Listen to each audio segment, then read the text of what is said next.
Good evening, everyone, and we want to welcome you. I see everybody's kind of spread out. You know, I really think that they have stopped the social distancing mandates. So, you know, if you can come a little closer, especially since Dr. Cafferkey is going to be up here, you'll be even further away if you're sitting way in the back. So feel free to come on up a little bit closer, and let's be a little more comfortable here. So please, you're welcome to do so. But we are just delighted that you have come this evening. Several months ago, in fact, it was probably about a year and a half ago, I received an email from Dr. Cafferkey telling me about his seminar, and kind of went back and forth and discovered some interesting things. He was a college classmate of my son-in-law at Walla Walla, and also a seminary classmate as well of our son-in-law, Pastor Rob Carlson. And so anyway, we had kind of went back and forth about the possibility of his seminar, and then back in early March of this year, he was a guest presenter and did a portion, not all, but a portion of this presentation at the Southern California Conference Pastors Spirituality Retreat. And Pastor Jan, that was right before she left to go on her sabbatical leave, and both her and I were deeply moved by this presentation, and she was particularly interested in it because it goes into some dynamics known as family systems. And Pastor Jan, through her training in clinical pastoral education that she went through at Erlanger Medical Center in Chattanooga, Tennessee, spent a significant time dealing with family systems. And it's something that's really crucial and important to understanding family dynamics. And so, you know, we believe that the Bible teaches the holistic view of man. Man is not just physical, but man has a spiritual dimension, a mental dimension, and an emotional dimension. And if any one of those is out of whack, that can have a profound impact upon your well-being. And so I'm just delighted that we were able to work with Dr. Cafferkey and get him to come. He's in demand, does this, I think you told me, once a month? Once a month. He's a professor in the Behavioral Sciences Department at Loma Linda University, and which isn't that far from here, but he does this all over the country, and his availability is limited. He'll tell you a little bit more. He has a family, and he has to take care of the family, so he doesn't create dysfunctionality in his own family, correct? Yeah, he's got to have balance there too. So anyway, when I talked to him at the pastor's retreat, Pastor Jan and I were hoping to land him here. And, you know, he's booked up long in advance, but discovered he had this weekend available, and we put him down. The only thing that was bad about it is Pastor Jan really wanted to be here, but obviously is not able to do that. But Dr. Brian Cafferkey, welcome. We're so glad that you're here, and we are looking forward to your presentation. And so I will have a word of prayer, and then I'm going to turn the time over to you. Father, we know from your word that we are fearfully and wonderfully made, and we're so grateful for that.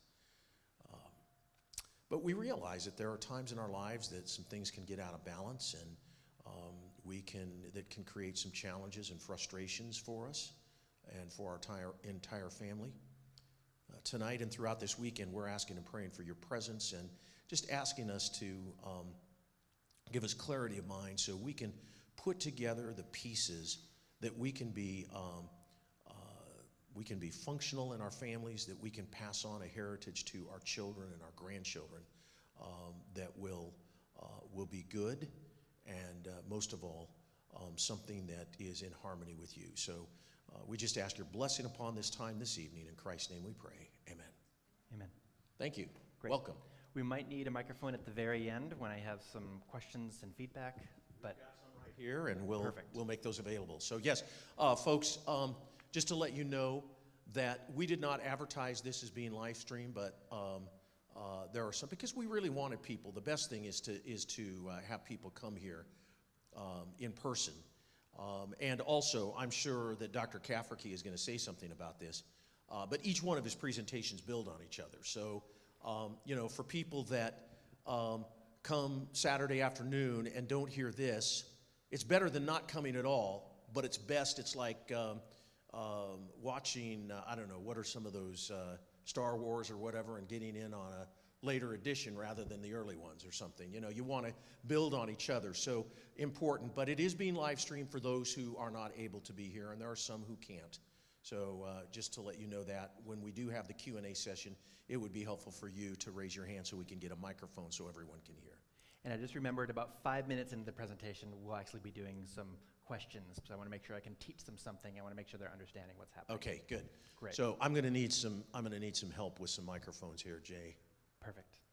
Thank you so much. So this is my favorite thing to talk about. And I heard his request to come forward, so I will move it forward a little bit, but I understand you don't know me, so maybe you don't want to be in the splash zone, and that's okay. If I need to, I'll come down a little bit. But I'll be doing a lot of referring up to the screen because I have a lot of things on the screen. I want to make sure we're talking about the same things. So if we could put this PowerPoint up here, that would be extremely helpful. There we go. Okay, so we're meeting tonight from 6:30 to 8:30. We'll be going through the story of Abraham using something called a genogram. A genogram is like a family tree, but we're not just interested in biological relationships. A genogram helps show family patterns across different generations. And then I'll be preaching tomorrow morning, and then we have a 1:30 and a 3:15 talking about relational triangles.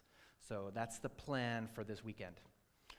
So if you see this right here, this was the Mesopotamian depiction of the tree of life. So Abraham, maybe we can turn down, well, I want you to make sure you can see me, but I want to make sure everyone can see what's here on the screen. So this is the Mesopotamian depiction of the tree of life. Abraham would have seen this, and he would have immediately, thank you, perfect, would immediately have recognized this as the tree of life. And I'm trying to pull some of that motif into how I talk about family systems, how we talk about the family tree we come from. So this is going to be a social location wheel. I'll talk about myself. I'm 42 years old. I'm physically able. I'm able to carry boxes up and down stairs. I wear glasses when I'm in front of a screen too long. A white Caucasian, Irish American, heterosexual. I prefer the pronouns he, him, his. I've been married for 13 years. Functional specialties, so I teach marriage and family therapy, I practice marriage and family therapy, and I do research around family systems. No military experience, though I have done research with the Air Force for several years. Job level, I'm an associate faculty member at Loma Linda University, teaching in the Counseling Family Sciences department, teaching mostly master's and doctoral students. Religious belief, I'm a fourth generation Seventh-day Adventist, native born. I was born here in the United States. At Loma Linda, we don't have unions thinking style. I'm an abstract sequential thinker. I'm a geographical location. I live in Yucaipa, California. Parental status, I have 2 kids. I have an almost 2-year-old and a 5-year-old, both of them through IVF. So I've experienced in vitro fertilization. I've had some infertility in my family. And this is a very common theme. And in fact, we're going to be talking about this tonight. Education, PhD in marriage and family therapy. I was a pastor for about 3 years in Seattle area, non-smoker. I was also a student missionary. I do improvisational theater. I've been doing that for about 20 years. So I like to kind of have fun a little bit. You might see some of that, who can say? Economic status, middle class, communication style. I could be professional, but I also like to have fun. And family work life, I'm trying to still balance that, trying to figure out how that works. So it changes. As my kids get older, the balance changes. So I'm always in flux, trying to figure out how to navigate things. But this is absolutely one of my favorite things to talk about because I get to introduce my kids. So we have Penelope, the oldest, and then Phoenix. So here they are at a pumpkin patch. And then here's Penelope on a little backpack. This is probably the last time she'll be in the backpack. She's getting bigger. And then here's Phoenix and I. So I'm missing my 2 girls. But I know that I'm hoping I can share some things about families, a new paradigm for you to understand your behavior in the context of your families, and hopefully understand how whatever you do is part of a pattern. We are patterned individuals. We are not individual islands doing our own thing. Everything we learn from our family of origin. We usually repeat those same dance steps in our other relationships. So tonight we're going to be talking about the trouble that Abraham experienced in his family. The Abrahamic narrative in the book of Genesis has a lot of indelicate family drama. There's a lot of stuff going on in that family. And if we can see these family patterns unfold in the Abrahamic narrative, in the story of Abraham, maybe we can also start to see some of the patterns that we also walk in our own families. So strap in, because we're going to be viewing this story through a one-way mirror. As a marriage and family therapist, when I got trained, we would have these one-way mirrors where a supervisor and a few students, burgeoning clinicians, would be watching what's happening through the one-way mirror. So we're observing the counseling session. At the end of the session, the clinician comes out, we have conversation about what's going on with the family, but we never directly interact with that family because we're looking through the one-way mirror. Very similar, we look at the story of Abraham. We can observe that family through the one-way mirror of time, but we can't directly interact with them. So that's what we're going to be doing tonight. We're going to be observing the family, not necessarily saying what the family should or shouldn't do, just observing the patterns. That's all that we're doing. So I'm all about patterns. I think of myself as an expert of noticing patterns. And the first rule of family patterns is that every behavior is a symptom of the system. Every behavior is a symptom of the family context. There's no behavior that's outside of that family system. And if you can understand every behavior as a symptom of the system, you'll start to see behaviors in their context. And once you have context, you have a lot more understanding of what's actually happening. Family dysfunction rolls down from generation to generation like a fire in the woods, taking down everything in its path until one person in one generation has the courage to turn and face the flames. That person brings peace to their ancestors and spares the children that follow. So, sometimes people come from their family, and if they're able to have children, they think, I'm not going to pass on certain traits to my children. I want to stop that, right? And sometimes people think, I want to change it for the next generation. But if you want to change it for the following generation, you don't change it in their generation, you change it in your own life and in your own generation. If you can change it in your own life and your own generation, that frees up subsequent generations to do other things. So changes in yourself, that's where the power comes in changing the family system. So this is what people usually think of when they think of a family tree. These are gummy bears that have been spliced and added together. So we think, okay, well, I got a little bit from dad, a little bit from mom, a little bit from grandpa. This is how we think of, this is what a family tree is. And I'm not interested in gummy bears. I'm interested in how the gummy bears interact with each other. That's what I'm interested in. So I'm going to take a few moments to try and teach you how to read a genogram. This is a genogram. The squares are males. The circles are females. If you look up here, we have Thornton, who has a romantic relation, has been partnered with Becca. You see that? So we have Thornton, there's an X through Thornton, so Thornton has passed away at the time of the creation of this genogram. But Thornton and Becca were romantically involved, and they've had 3 children. So when you look at a genogram, in heterosexual relationships, males are always on the left, squares, and females are always on the right. They've had 3 children, and you can see the birth order starting from left to right. So Tyson, then James is the middle child, then Christy is the youngest child. So Tyson and James are both male, Christy is female. James has passed away, but before he passed away, he partnered with Roxy. And James and Roxy had 2 children. Who's their first child? Oh yeah, we're catching on, love it, good. So Jeff is the firstborn, Trisha is the secondborn. And then Jeff partnered with Sophia, and their first child is Dahlia, their second child is Philip. This square around Dahlia, this shows us that Dahlia was the one who created this genogram. So everything is from Dahlia's perspective. Genograms show family dynamics, and we all have different perspectives of what's happening in the family. If anyone else in this family created this genogram, you'll see in the next slide, here's a little clip of it. We'll go back in a little bit. It's going to look different. The biological relationships won't look different, but how people interact will be different depending on who is creating the genogram. Look at some other symbols. So Gladys has passed away.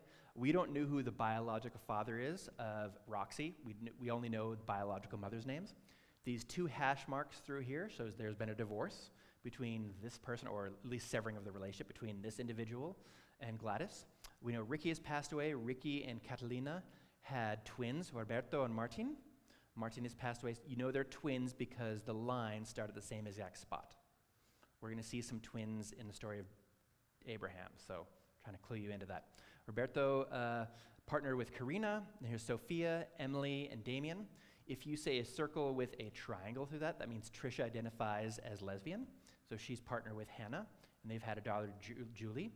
Emily right here, she is transgender. When you see one symbol inside of another symbol, that indicates transgender. We know that Damien and Lily, they also severed their romantic relationship. They have Bernice down here. Someone asked me a question about this before I move on.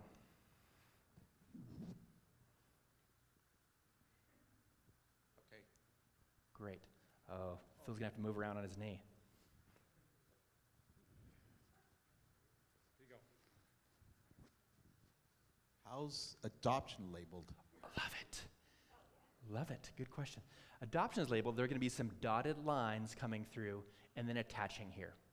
So let's say that Bernice was adopted by Jeff and Sophia. There would be dotted lines, maybe hash marks, and maybe coming right up to this part. So maybe Dolly was the firstborn. Then they adopted Bernice. Then after that, Philip was born. Good question. Awesome. Good. Ask me another question.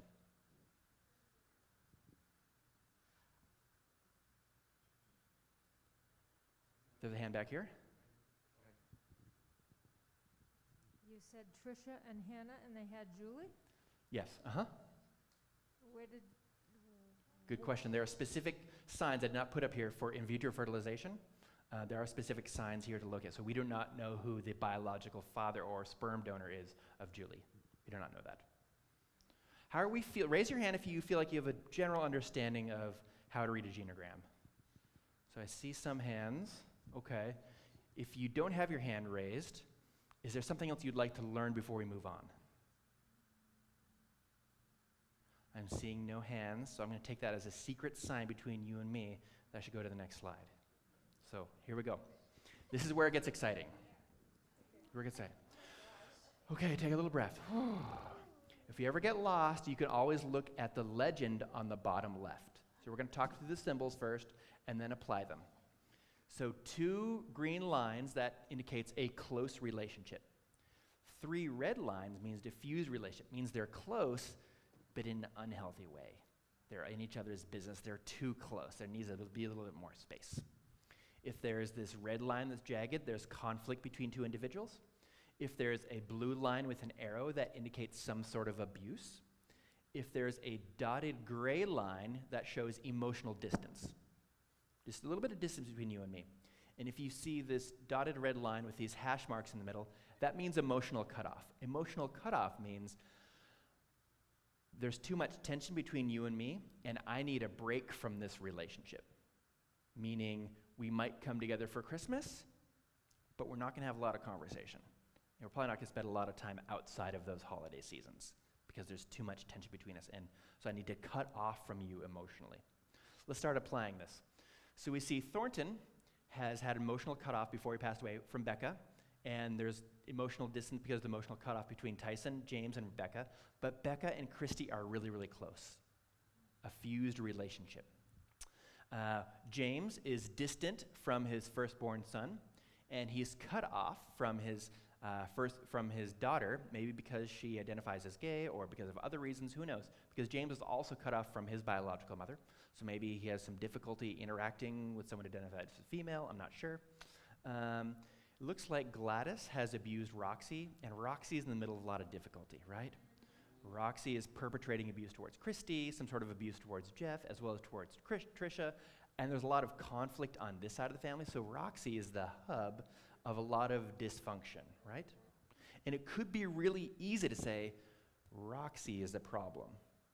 Look at her, she is just a problem. She's a walking problem. But let's think about the context she grew up in, okay? May not know her biological father.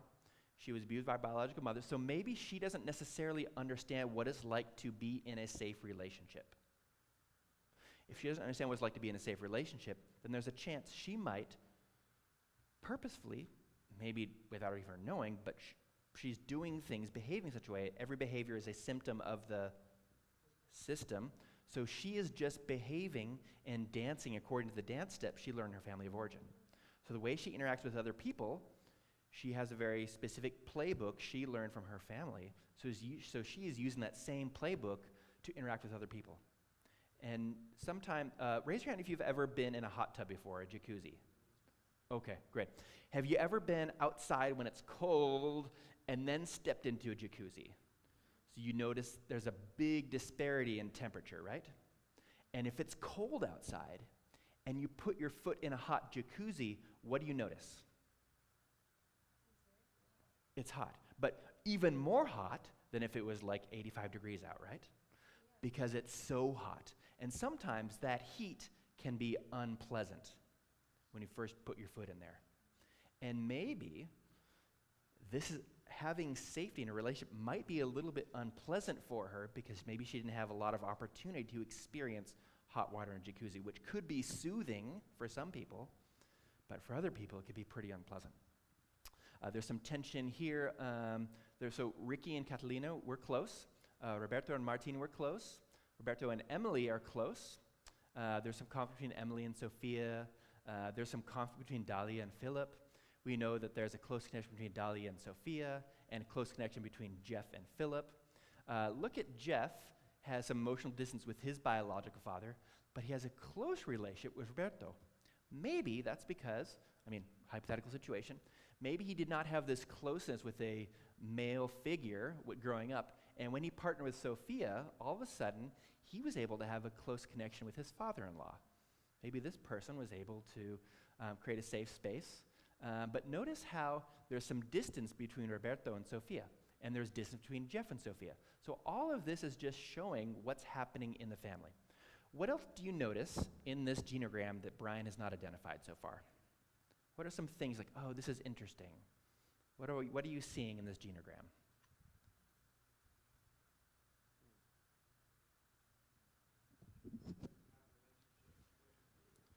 Julie does not have relationships with anyone. Good question. So we are always part of the family, but right now, maybe because of Julie's age, maybe she's really young, she hasn't formed any real patterns with anyone yet, right? Or maybe Trisha and Hannah are really close, and there's conflict between Roxy and Hannah, and emotional cutoff between James and Trisha. Maybe these individuals are living in West Virginia, away from everyone else. So because of that, they're trying to get some distance, and because of that, people have not had much interaction with Julie yet. Good, what else do we notice? Or could it be that Julie is alienated because of the lifestyle choice of her parents? And maybe they're not invited to other family functions because of that. So Julie doesn't have as much interaction with her cousins. Yes, another hand over here. Sorry, I was going to say something. I noticed that Ricky and Catalina up there are close together, but they don't go anywhere else. Yeah, that's okay. Like, they were close, and just because there's no line between Ricky and Roberto or Catalina and Martin doesn't mean that there's no relation. It's just like, we're just a family. We're not especially close. We're not dysfunctional. There's no conflict. There's no abuse. There's no emotional. We're okay.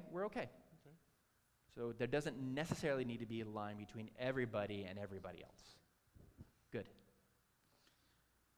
I find it interesting that Roberto has a pretty good relationship with many of most people that I see there, and yet his first child, Emily, just crazy conflict between Sophia and Damien. Yes. They didn't learn how to from dad.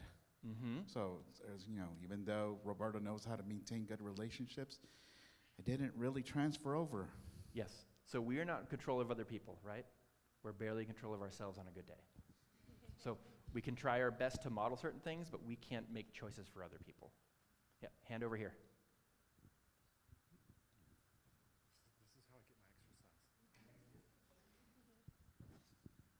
How would you put on the diagram transgender people? Right here. So this is Emily. She identified as male, and now she's transgender, so she identifies as a female now. Interesting, okay. Good question. Great question. Good. All right. So we're going to move on now, but I promise you'll see genograms because we're going to be using this to track some of the family behavior in the story of Abraham, to look at Abraham's family. Right. So it'll take every triggered nerve every tremble in your voice, every butterfly in your belly, and every rejoicing ancestor for you to say, no, I'm not doing this anymore. If you want to make changes, the first thing you have to do is recognize that every behavior is a symptom of the system. So first, increasing your insight into what those behavior patterns are, and then stopping those and starting new ones. So we have to first recognize what's happening, otherwise we don't know what we don't know. So genograms are great tools to help us recognize these things.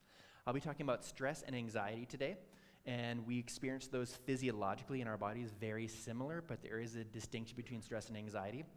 The big distinction is when we are stressed, we know what we are stressed about. I'm stressed about doing taxes, because those are due April 15, and I'm past the date now, so I'm stressed about that. But as soon as I finish the taxes, I feel better now. So with stress, we know what it is that's stressing us out. With anxiety, we can't always put our finger on it. We don't always get a handle of what's actually happening that's causing or influencing us to experience this anxiety. So stress, we know what the stressor is. Anxiety, we don't always know what it is, even though we experience both of those physiologically in our body very similarly. So I will be using, for all intents and purposes, today I'll be talking about stress and anxiety interchangeably because of how our body experiences those things. So we pass on stress and anxiety to our relationships, and we often manage stress and anxiety according to coping mechanisms that we learned in our family of origin. If you're paying attention so far, Brian is a big proponent of what did you learn in your family, and how is that passing down to yourself as well as future generations? So the focus for this evening, we'll be looking at several different things. What are some of the rules in Abraham's family? What are some of the rules of the family system? What are the intergenerational patterns of behavior? This is just a fancy way of saying monkey see, monkey do. The apple doesn't fall far from the tree. What are some of the patterns that are passed down from one generation to the next, maybe to the next, maybe to the next, that we can see those patterns? How do people handle anxiety and tension? How do they handle distress in the family? Who are the villains? Who are the heroes in the family? And does anyone know off the top of your head, what chapter does the story of Abraham begin? Anyone know? Good answer. That is a great answer, because that's how the story starts out, the call of God, right? God calls Abraham, right? Now, the original Hebrew text did not have chapter breaks. It did not have these chapter titles, 1, 2, 3, 4, 5, 6, 7, 8, 9, 10, 11, 12. Those were added in later. The story of Abraham actually starts a little earlier, but we think the story starts in chapter 12. It actually starts in chapter 11, and I'll go there. And how you start the story definitely shapes the way that the narrator wants us to see the story play out. Another question I want to ask you, we'll come back to this later on. I want you to think about, who is Abram and Sarai's first son? So think about it. Don't give me an answer yet, but I'll be looking for an answer later on. So here's how the story starts, actually in Genesis 11. And this is the way the narrator is trying to set up the story for us. So imagine there are no chapter breaks. This is how the story starts. It actually starts in chapter 11, before the call of God to Abraham. Sarai was barren, and she had no child. This is the beginning of the story. The narrator wants us to know that before we learn even that Sarah is beautiful, we learn that she is barren. Before we learn that she is Abram's half-sister, we learn she cannot have children. That's how the story starts. This is important because the last full week of April is National Infant Awareness Week, and then Mother's Day, then Father's Day, then August 22 and August 15. These are all National Infertility Awareness Week. These are all difficult weeks for individuals who experience infertility, because we're looking at, in our culture and other cultures, there's this desire to try and have children, and sometimes we don't always get to do that, right? So this last week of April is one of those difficult weeks when we're talking about infertility.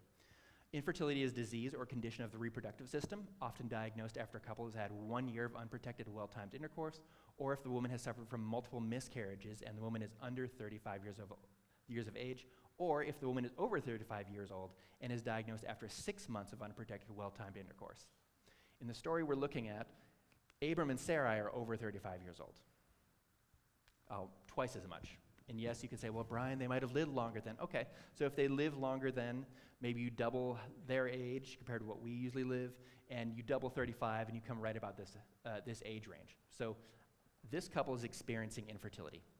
In the Bible, it's called barrenness. We are 1 in 8. Currently, 1 in 8 couples have trouble getting pregnant or sustaining pregnancy. 1 in 4 women will experience a miscarriage in their lifetime. The word miscarriage never shows up in the book of Genesis, but barrenness does. And we know that it's not just trying to conceive, it's also trying to carry the baby to term. That's also difficult. So when I'm looking at this story of Abraham, this is how the story starts out.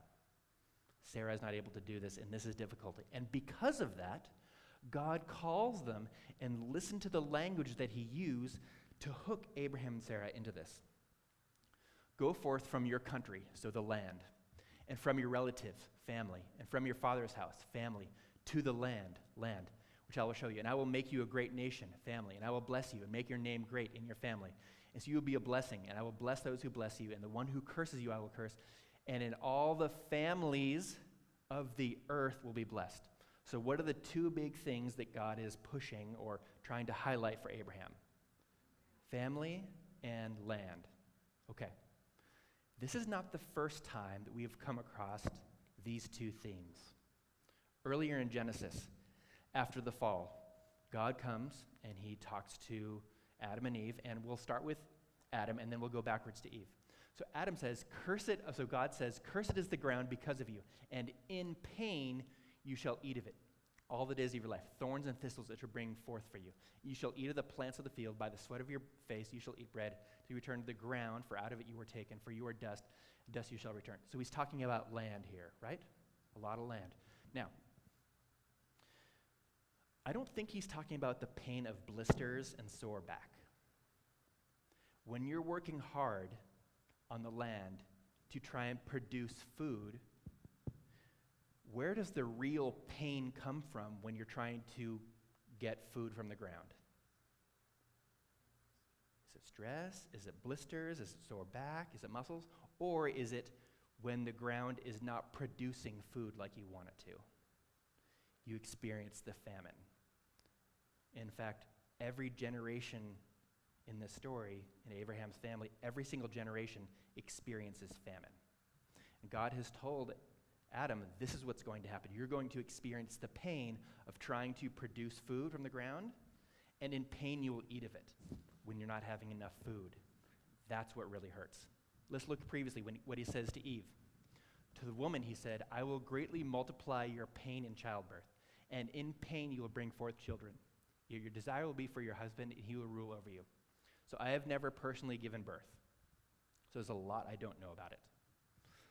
But through conversations with my wife and other people, giving birth is a really dangerous time for the child as well as the mother.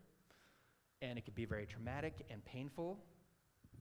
But the real pain when you're trying to have children and you can't have children. God is saying, because of sin, the ground will not produce, Mother Earth will not produce, and mothers will have difficulty having children. So ever since Genesis chapter 3, we've been thinking about this. And now we get to Genesis chapter 11, and it starts out, Sarah is barren. Oh boy. Here we are. God says it was going to happen, and now this is what the family is facing. In fact, every single generation in Abraham's family struggles with infertility. Infertility and famine. Those are the two big challenges that family faces in every single generation. These two things. So this is really the theme guiding this family. How are we going to get food, and how are we going to have children? And when God's called to Abraham, he's saying, I'm promising a family and I'm promising land. That's what pulls Abraham and Sarah out of where they're at to the land of Canaan. So right now we know that Abram partners with Sarai, and he has two brothers. Nahor, his other brother, actually marries Haran's Milcah. And so I'm going to show right here in the genogram so we can see how these two are partnered together. These are partnered together. These are partnered together. So we know this is happening at the very beginning of the story. And we know that, who likes doing emails? Raise your hand if you like emails. Okay, a few people. Okay, raise your hand if you just want to spend a couple hours just responding to emails every day. Does that sound fun? Okay, raise your hand if you like having a conversation with someone and they are on their phone texting. Do you enjoy that? Okay, so if you don't like that, you can blame these individuals down here, the Sumerians who lived in Ur, because they first developed cuneiform. So they're the ones who first developed the written language. So you can blame them. You heard that phrase, I don't want to remake the wheel? Well, because they were the ones who made the wheel. And they live in Tigris and Euphrates. They have these two rivers. Because of that, they had this sweet irrigation plan, which means they were able to produce barley and wheat 5 to 10 times as much as the surrounding areas. So they had bushels and bushels of product to export. Because of that, Ur was a cosmopolitan city. They had running water in the city and even in some houses. So there's a lot of wealth here, there's a lot of technological advances here. And in the story, Abram and Sarai, they end up going up here to Padamaran. This is a place we'll visit later on in the story, Padamaran. And then God calls them to the wild, wild west of Canaan. A very, very different place. Not the same amount of resources, not the same technological advantages or creature comforts that they would experience in this cosmopolitan city. So the family is going to a very different place. So here's Abram and Sarai. Oh, help me out. Who was Abram and Sarai's first son? Okay, raise your hand. Raise your hand if you think it's Isaac. Okay. What's another option? Raise your hand if you think it's Ishmael. Okay. What would you say if I said they had another son before then?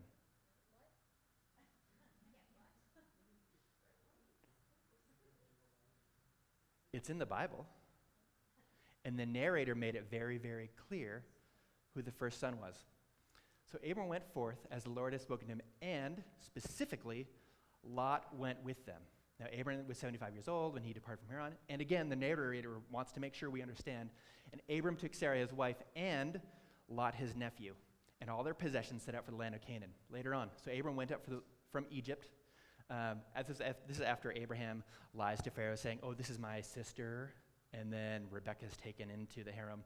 And then, oh boy, let's send Abram with like these donkeys and his maidservants and the camels and send him back out of Egypt. And it was clear that Lot went with him. And again, now Lot, who went with Abraham, also had flocks and herds and tents. The narrator is telling us this individual, Lot, back then they did not have the foster care system. They did not have orphanages. Lot is part of this family with Abram and Sarai.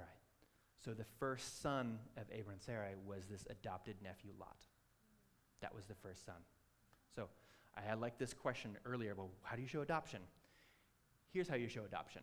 There'd be this dotted line right here. That was the firstborn son. And it's very clear that Lot is an important individual in Abraham's family. So in Genesis 13, 14, and 18, there's a couple things that happen. First, Abram lets Lot choose first. Hey, look, our shepherds are not getting along. You choose first where you want to settle. And he chose Sodom and Gomorrah because it's a nice, lush valley.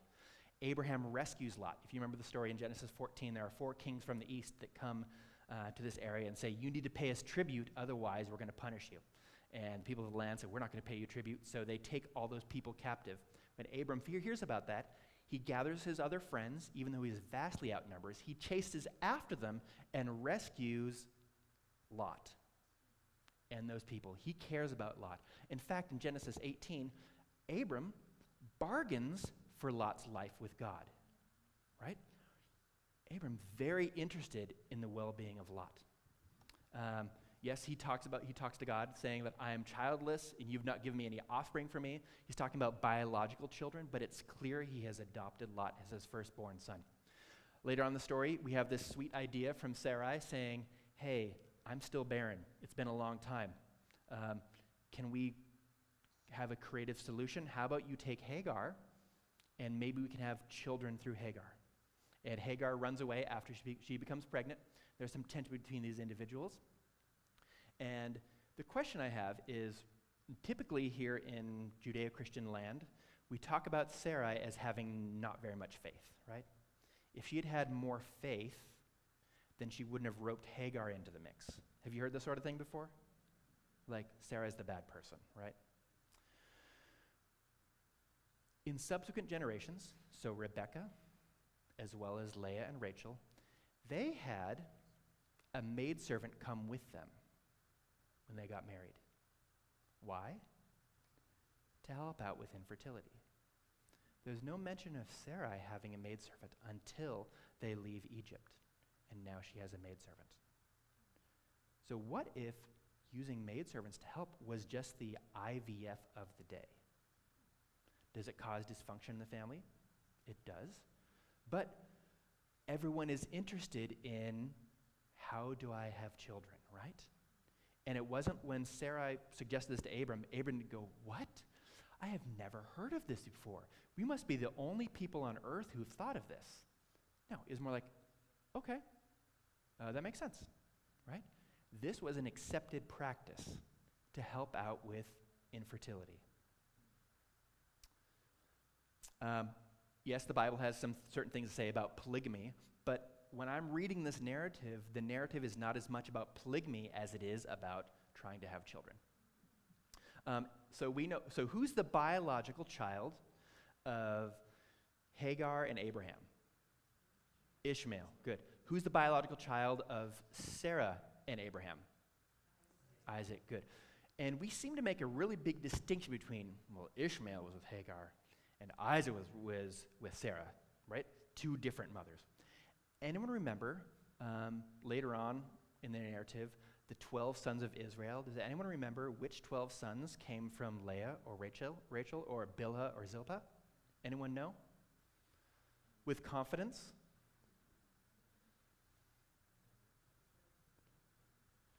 Okay, we'll start with what we know. Maybe Rachel. Who are the biological sons of Rachel? Benjamin and Joseph, right? The favored sons, right? Because she was the favored wife. Good. How about the rest? Anyone know which sons came from Bilhah or Zilpah? Anyone know? Asher, maybe? Dan? How confident are we about this? No. I hear a lot of mumbling. Okay. So why do we make such a big distinction here with Sarah and Hagar, but later on in the story, we don't make as big of a distinction between Leah and Rachel, Zilpah, Bilhah? Why don't we make as big of a distinction? What? Less conflict where?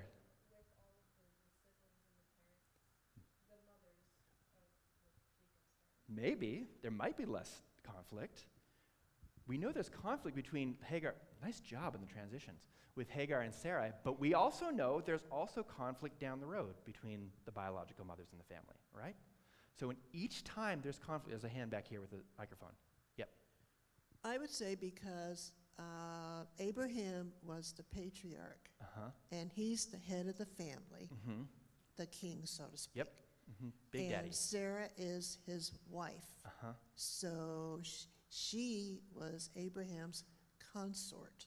So anything that came from her as a child would be honored as the triangle of the patriarch. Okay, but when we get into subsequent generations, just to kind of challenge that a little bit, we have Right. Jacob / Israel.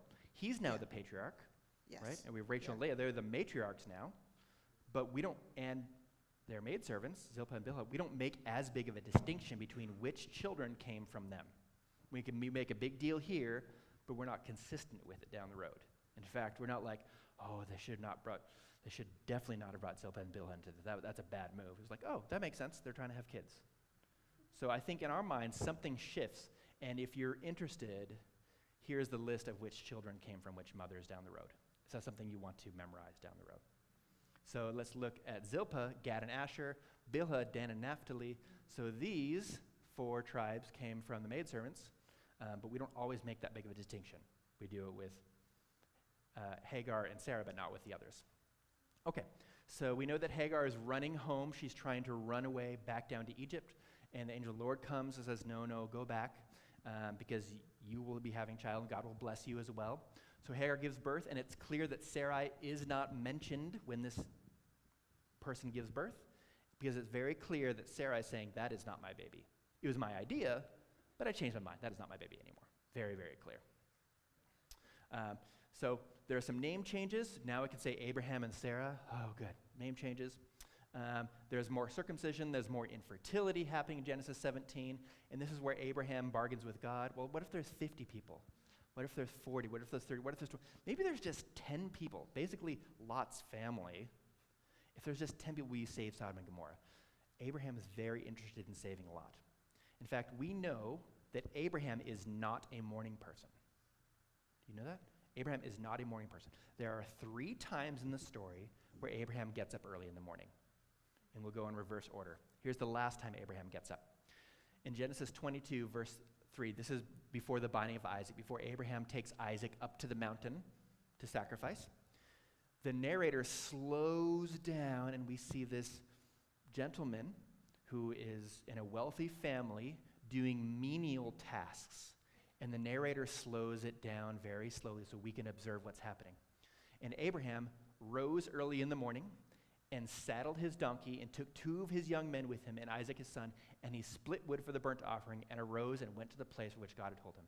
There's an old man who's doing these things, and there are 6 verbs that he's doing. That's the last time he gets up early in the morning. Here's the second time he gets up early in the morning. Genesis 21, verse 14. Ishmael is about to be sent into the desert. So Abraham rose early in the morning. Sound familiar? And took bread and a skin of water and gave them to Hagar, putting them on her shoulder, gave her the boy, and sent her away. So far, when Abraham gets up early in the morning, it's because it might be the last time that he sees one of his sons in camp. Here's the first time Abraham gets up early in the morning. Genesis 19. So Abraham arose and early in the morning, same theme, and went to the place where he had stood before the Lord to bargain for Lot's life. And he looked down toward Sodom and Gomorrah, and he looked toward all the land of the valley, and he saw, behold, the smoke of the land ascended like the smoke of a furnace. So the first time Abraham gets up early in the morning is to check on Lot's well-being. The second time he gets up early in the morning, this might be the last time he sees Ishmael. Third time he gets up early in the morning, this might be the last time he sees Isaac in camp. So it's very clear he's interested in Lot, Ishmael, and Isaac. Genesis 20, Abraham lies to the king of the Philistines, Abimelech. Used the same exact lie he told Pharaoh about, oh, this is my sister. And Abraham, after he said this lie, God comes to Abimelech and says, what are you doing? And all of a sudden there's this punishment that happens. So Abimelech actually looks like the righteous one and comes to Abraham and challenges him. Why do you lie to me? Say this was your sister. Genesis 20:17, and Abraham prayed to God, and God healed Abimelech and his wife and his maids, so they bore children. Notice there's a wife and maids here that seems like culturally around the region, this is how people are dealing with infertility. There's wives and there's maids to try and have children.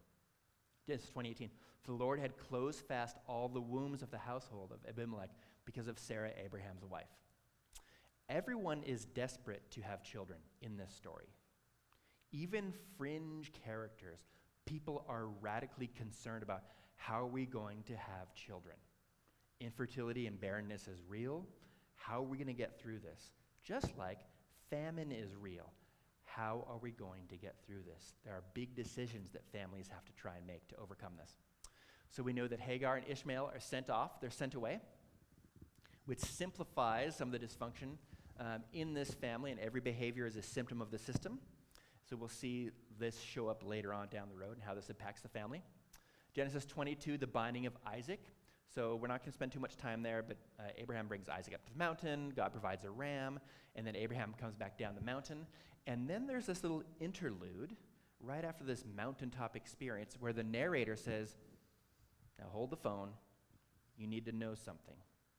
It's this back at the ranch. No, while this is happening, back at the ranch, back at Padamaran, something is happening, and you, the reader, should know. He goes through this long list of names, and he says, Bethuel came the father of Rebekah. These 8 Milcah bore to Nahor, Abraham's brother, his concubine. Notice that again.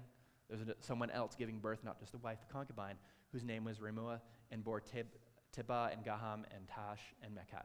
So there's this mention of Rebekah. Why is this important? Because there's this mountaintop experience. Back at the ranch, there's this person named Rebekah, And the very next thing that happens when you're reading through the narrative is we're understanding what's happening here in the family tree. That's what the previous back of the ranch was outlining what's happening in the family tree.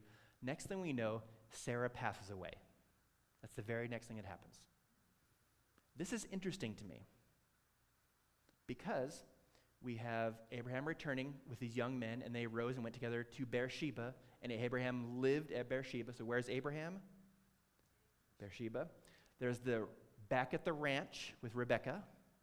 The very next thing, now Sarah lived 127 years. These were the years of the life of Sarah. Sarah died in Kiriath Arba, that is Hebron, in the land of Canaan. And Abraham came in to mourn for Sarah and to weep for her. This can also be translated, Abraham came up to mourn for her. So, last we know, Abraham's living in Beersheba. Sarah passes away in Hebron. So what's happening here?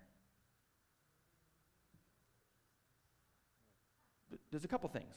One, the narrator of Genesis is not as concerned about the timeline where people live as we are. On the other hand, we know that there are very specific places that the narrator of Genesis is pointing out to us, because these are important places to be aware of. So Abraham lives here, back at the answer with Rebekah. Sarah passes away somewhere else. And in this chapter, in chapter 23, Abraham always refers to her as my dead. Only the narrator calls Sarah Abraham's wife. So what does this mean? Let's look at a map. So here's Beersheba, here's Hebron, 26 miles apart. Now we know that this is a family that moves around, right?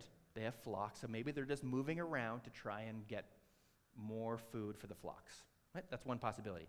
But let's look at a map here. So right down here, here's Beersheba, and here's Hebron. Here's 26 miles. And here is Simi Valley SDA Church, and down here is the Venice Beach tennis courts. So Abraham is at Venice Beach. Sarah passes away at Simi Valley. Why are they 26 miles apart? I don't have a great answer, but here's what I know. I know that Sarah lived in the cosmopolitan city of Ur with running water, much more plentiful food to eat. Like they're not going to experience a lot of famine there, right? Because they're always growing wheat and barley. But she comes to the wild, wild west of Canaan. She experiences famine. She has to wait many, many years before she can have a child, right? She has a lot of conflict with Hagar, and there's no mention in the biblical narrative of Abraham, not that it didn't happen, but there's no mention of Abraham having conversations with Sarah about how I'm going to take your son up to the mountain. So there's a lot of information we don't know. I don't want to read too much into it, but I wouldn't be surprised if I'm partnered with someone in a romantic relationship, and this other person has lied about me being their sibling to two different kings, and I'm taken into their harem, how that might affect our romantic relationship. Do I think they were divorced? No, I do not think that. Could this be indicative of emotional distance? Perhaps. We know that she had a rough life, right? She had a difficult life. And part of that was made more difficult by Abraham's behavior. Right. So Genesis 24, there's Abraham sends his trusted servant, says, you need to go find a partner for Isaac, because I don't want him to marry anyone from this Canaan town. So find a person that you can, that would be a good match for Isaac. So the head servant goes, and there's this promise to take on this quest. He goes to the well, and who comes out? Rebekah, this person that was mentioned to us by the narrator. There's this message, there's this moment where someone makes a decision, and then Isaac brought her into his mother Sarah's tent. So this whole thing about, I'm going to go make sure that I bring this new wife into the family, brings her back to meet Isaac, and Isaac brings her into his mother Sarah's tent. So it's clear that Isaac is still grieving his mother when he gets married to Rebekah. And now Rebekah is the new matriarch of this family. So mention of this person, Padamaran, then Padamaran woman comes and marries Isaac, so now she is the new matriarch of the family. With a new patriarch, right? Now Isaac is going to be the person who's carrying on the lineage. So there's a clear distinction what's happening in this narrative, the narrator's trying to say, okay, now there's this new family happening. Let's look at this new family. In Genesis 25, Abraham sends his other sons that happen later away so that Isaac can be by himself. And Isaac really only has one chapter to himself. He's actually a supporting character, even though he's considered a patriarch, right? But he only has one real chapter where he gets to shine. He never travels from Canaan. He doesn't travel around. He's more of a supportive character. In fact, the most famous story about Isaac is him about to be sacrificed and his son tricking him, right? So he's just like a supportive character. So is he weak? Is he passive? Is he milquetoast? What's going on with Isaac when there's all these other characters around? Here's what I think is happening. So see this picture right here. Here's Mark Wahlberg, Anthony Mackie, and here's The Rock, Dwayne Johnson. So look at their shoulders. They know about the inside of a weight room, right? They are big individuals. If I was walking down the street and they were walking towards me, I would find a reason to cross to the other side of the street, right? They're big individuals, right? Can we all agree with that? But let's look, when we take these big individuals and we put them in context of other individuals, look how small they look. Look, Mark Wahlberg. So this is Charles Barkley, and this is Shaquille O'Neal. So Charles Barkley just had to take off his helmet, because he just got done riding his bike with training wheels to the facility. Look how small he looked. Even The Rock looks small. Why? Because who you stand next to in your family changes the way people see you. So they look big over here, but when they're with really big individuals, he looks like he's 12, 13 max, right? Right? Definitely does not have a driver's license. That's another example. Here's two individuals here. This individual, he's like 6'3", he's like 3% body fat. Like he's one of the biggest NFL receivers. He's just a big boy.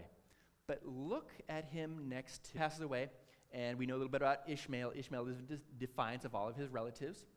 And before we get to Genesis chapter 26, which is Isaac's big chapter, before that he's already upstaged by his two children that are about to come. Isaac is the only male who prays to God on behalf of his wife's infertility. Other people complain, but Isaac is the only one who prays to the Lord on behalf of his wife because she was barren. And the Lord heard his prayer, and his wife Rebekah conceived. So this is one big thing that Isaac does that nobody else does, praying to God for the infertility. But when the children inside her, Rebekah struggled with each other, and she said, "Why is this happening to me?" So Rebekah went to inquire to the Lord, and he declared to her, "Two nations are in your womb, and two people from within you will be separated. One people will be stronger than the other," and here's the key, "and the older will serve the younger." So we know this is going to forecast what's going to happen later on in the story. If you want to look at this with your smartphones, this is a picture of two babies who are fighting in utero. And this would be extremely concerning back then and now. If babies are fighting in the womb, stuff can happen with the umbilical cord wrapped around certain body parts or around the neck. This is very dangerous. So Rebekah is saying, thinking, I've been infertile, I've been barren for so long, and now I have children, and I'm wondering, has she conceived before but not brought children to term? But now there's a war inside of her belly. And God is saying, well, yeah, there's a war inside of her body. There are two nations, this idea that when they come outside of your body, they're still going to be at war together, right? Because we know the conflict between the brothers. Okay, so here's what's happening so far in the genogram. And now we have these twins of Isaac and Rebekah. Genesis 26, part D, parents' favoritism. When her time came to give birth, there was indeed twins in her womb. The first one came out red, Esau, covered with hair like fur, like a goat, and they named him Esau. And after this, his brother came out grasping Esau's heel, and he was named Jacob. And Isaac was 60 years old when the twins were born. When the boys grew up, Esau became a skillful hunter, a man of the field, while Jacob was a quiet man who stayed at home. Because Isaac had a taste for wild game, he loved Esau, but Rebekah loved Jacob. So it's clear they had favorite sons, right? The narrator wants us to know the boys were not loved equally. They had a very specific parent that was linked to them. So sometimes I wonder what it would have been like to see this family in the therapy room if the boys would have come in and would have had a conversation about this.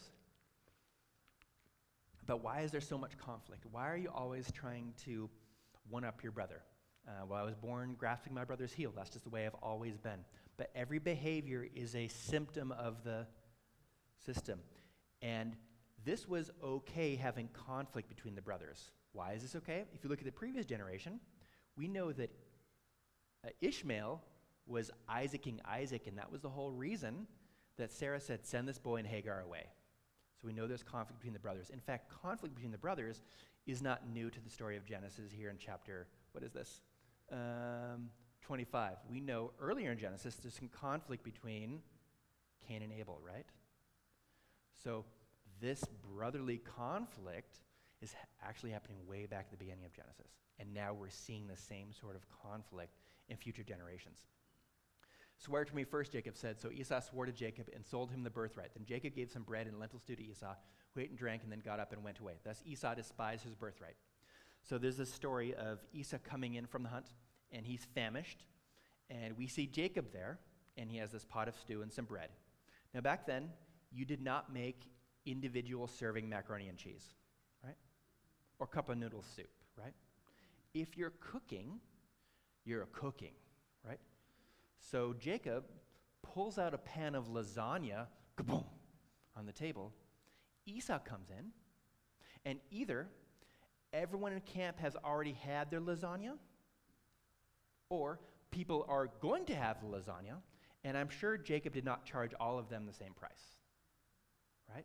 He only charged his brother Esau this exorbitant price. In fact, he's kicking back against a really important cultural piece, which is hospitality. Back then, they did not have Airbnbs or hotels or McDonald's or Taco Bell. If you were traveling around, you had to rely on the hospitality of other people to survive. Jacob is not even extending hospitality to his twin brother. So when I read this story, this is more of a critique on Jacob than it is on Esau. Yes, we say, well, Esau, like he despised his birthright. My question is, when it comes to the story, did Esau despise his birthright before this or after this? This is important because Esau, he's a hunter. He wants to be out and about, right? Jacob is a man of the tents. I'm wondering if there's a special interest in carrying on the family lineage, because here's what's happening. This is what Jacob is demanding that Esau pay for his piece of lasagna. So if there are 10 brothers, the firstborn brother gets his piece, plus he gets an extra share, the birthright, and whatever is left is then shared amongst the remaining 9 brothers. So the firstborn gets his piece plus the birthright, and then everything else is split up. With only 2 brothers, Esau would get his piece, his birthright, and then left is left rest to Jacob. So what's happening is Jacob is trading his 1/3 of inheritance for 2/3 of the inheritance. That's the trade for the sweet lentil stew and that really good crusty bread. That's a high price when everyone else in camp would have not had to pay this sort of thing. So who does this to their brothers? Jacob does this. And we'll see that how brothers treat each other continues on down the line. Genesis 26, finally, we get to Isaac's great chapter. He digs wells, he lies to Abimelech, just like his father did, and he grows wheat. And he does a really good job with this. So it's kind of saying he's able to dig wells to live in the life of the nomads. He's also able to grow wheat. He's able to be city folk. He's able to do both things. He's a flexitarian when it comes to that sort of thing. He can do both of those things. And there's no mention of any other patriarch growing wheat like this. So Isaac is really good with this. But again, he's sandwiched between Abraham and Jacob. So he might look smaller, even though he's actually pretty amazing. So there's Jacob's deception of his father. So 7 questions that he asked, like, are you really my son? Like, this sounds like Esau. Come closer. Can I smell you? Can I touch you? So there's this whole sequence of Isaac not really sure if this is really his favorite son, Esau, or if this is someone else. And there are major consequences to the family that take place because of this deception, right? The blessing that Esau was hoping to get after he got this wild game brought back to his father, he was hoping to receive the blessing. And this blessing actually has this component of fertility. This idea that God is going to bless this individual in all that they do. So now, Jacob has the birthright, and then he swindles his father out of the blessing. So for all intents and purposes, he's actually taking the role of the firstborn son. He has the blessing of the firstborn son and the birthright of the firstborn son. But what happens to this family after this deception? Anyone remember? Where does Jacob go? He runs away. Right, he runs away. And where does he run away to? To Paddan Aram, where Laban lives, and Laban is the biological brother of Rebekah. So let's go over here to Rebekah's family and find a new place to live. How can we work this out? And Esau is understandably upset with Jacob and swears to kill him. And so Jacob has to run away, hoping to find a wife, and then maybe come back to visit his mother, right? Because his mother loves him.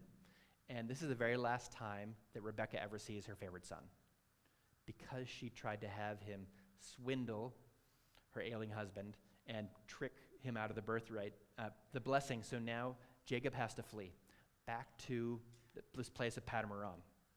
This is important because so far in this family, there's a lot of lying going on. Abraham lies to Pharaoh, and he says, "This is my sibling, Sarai." Why?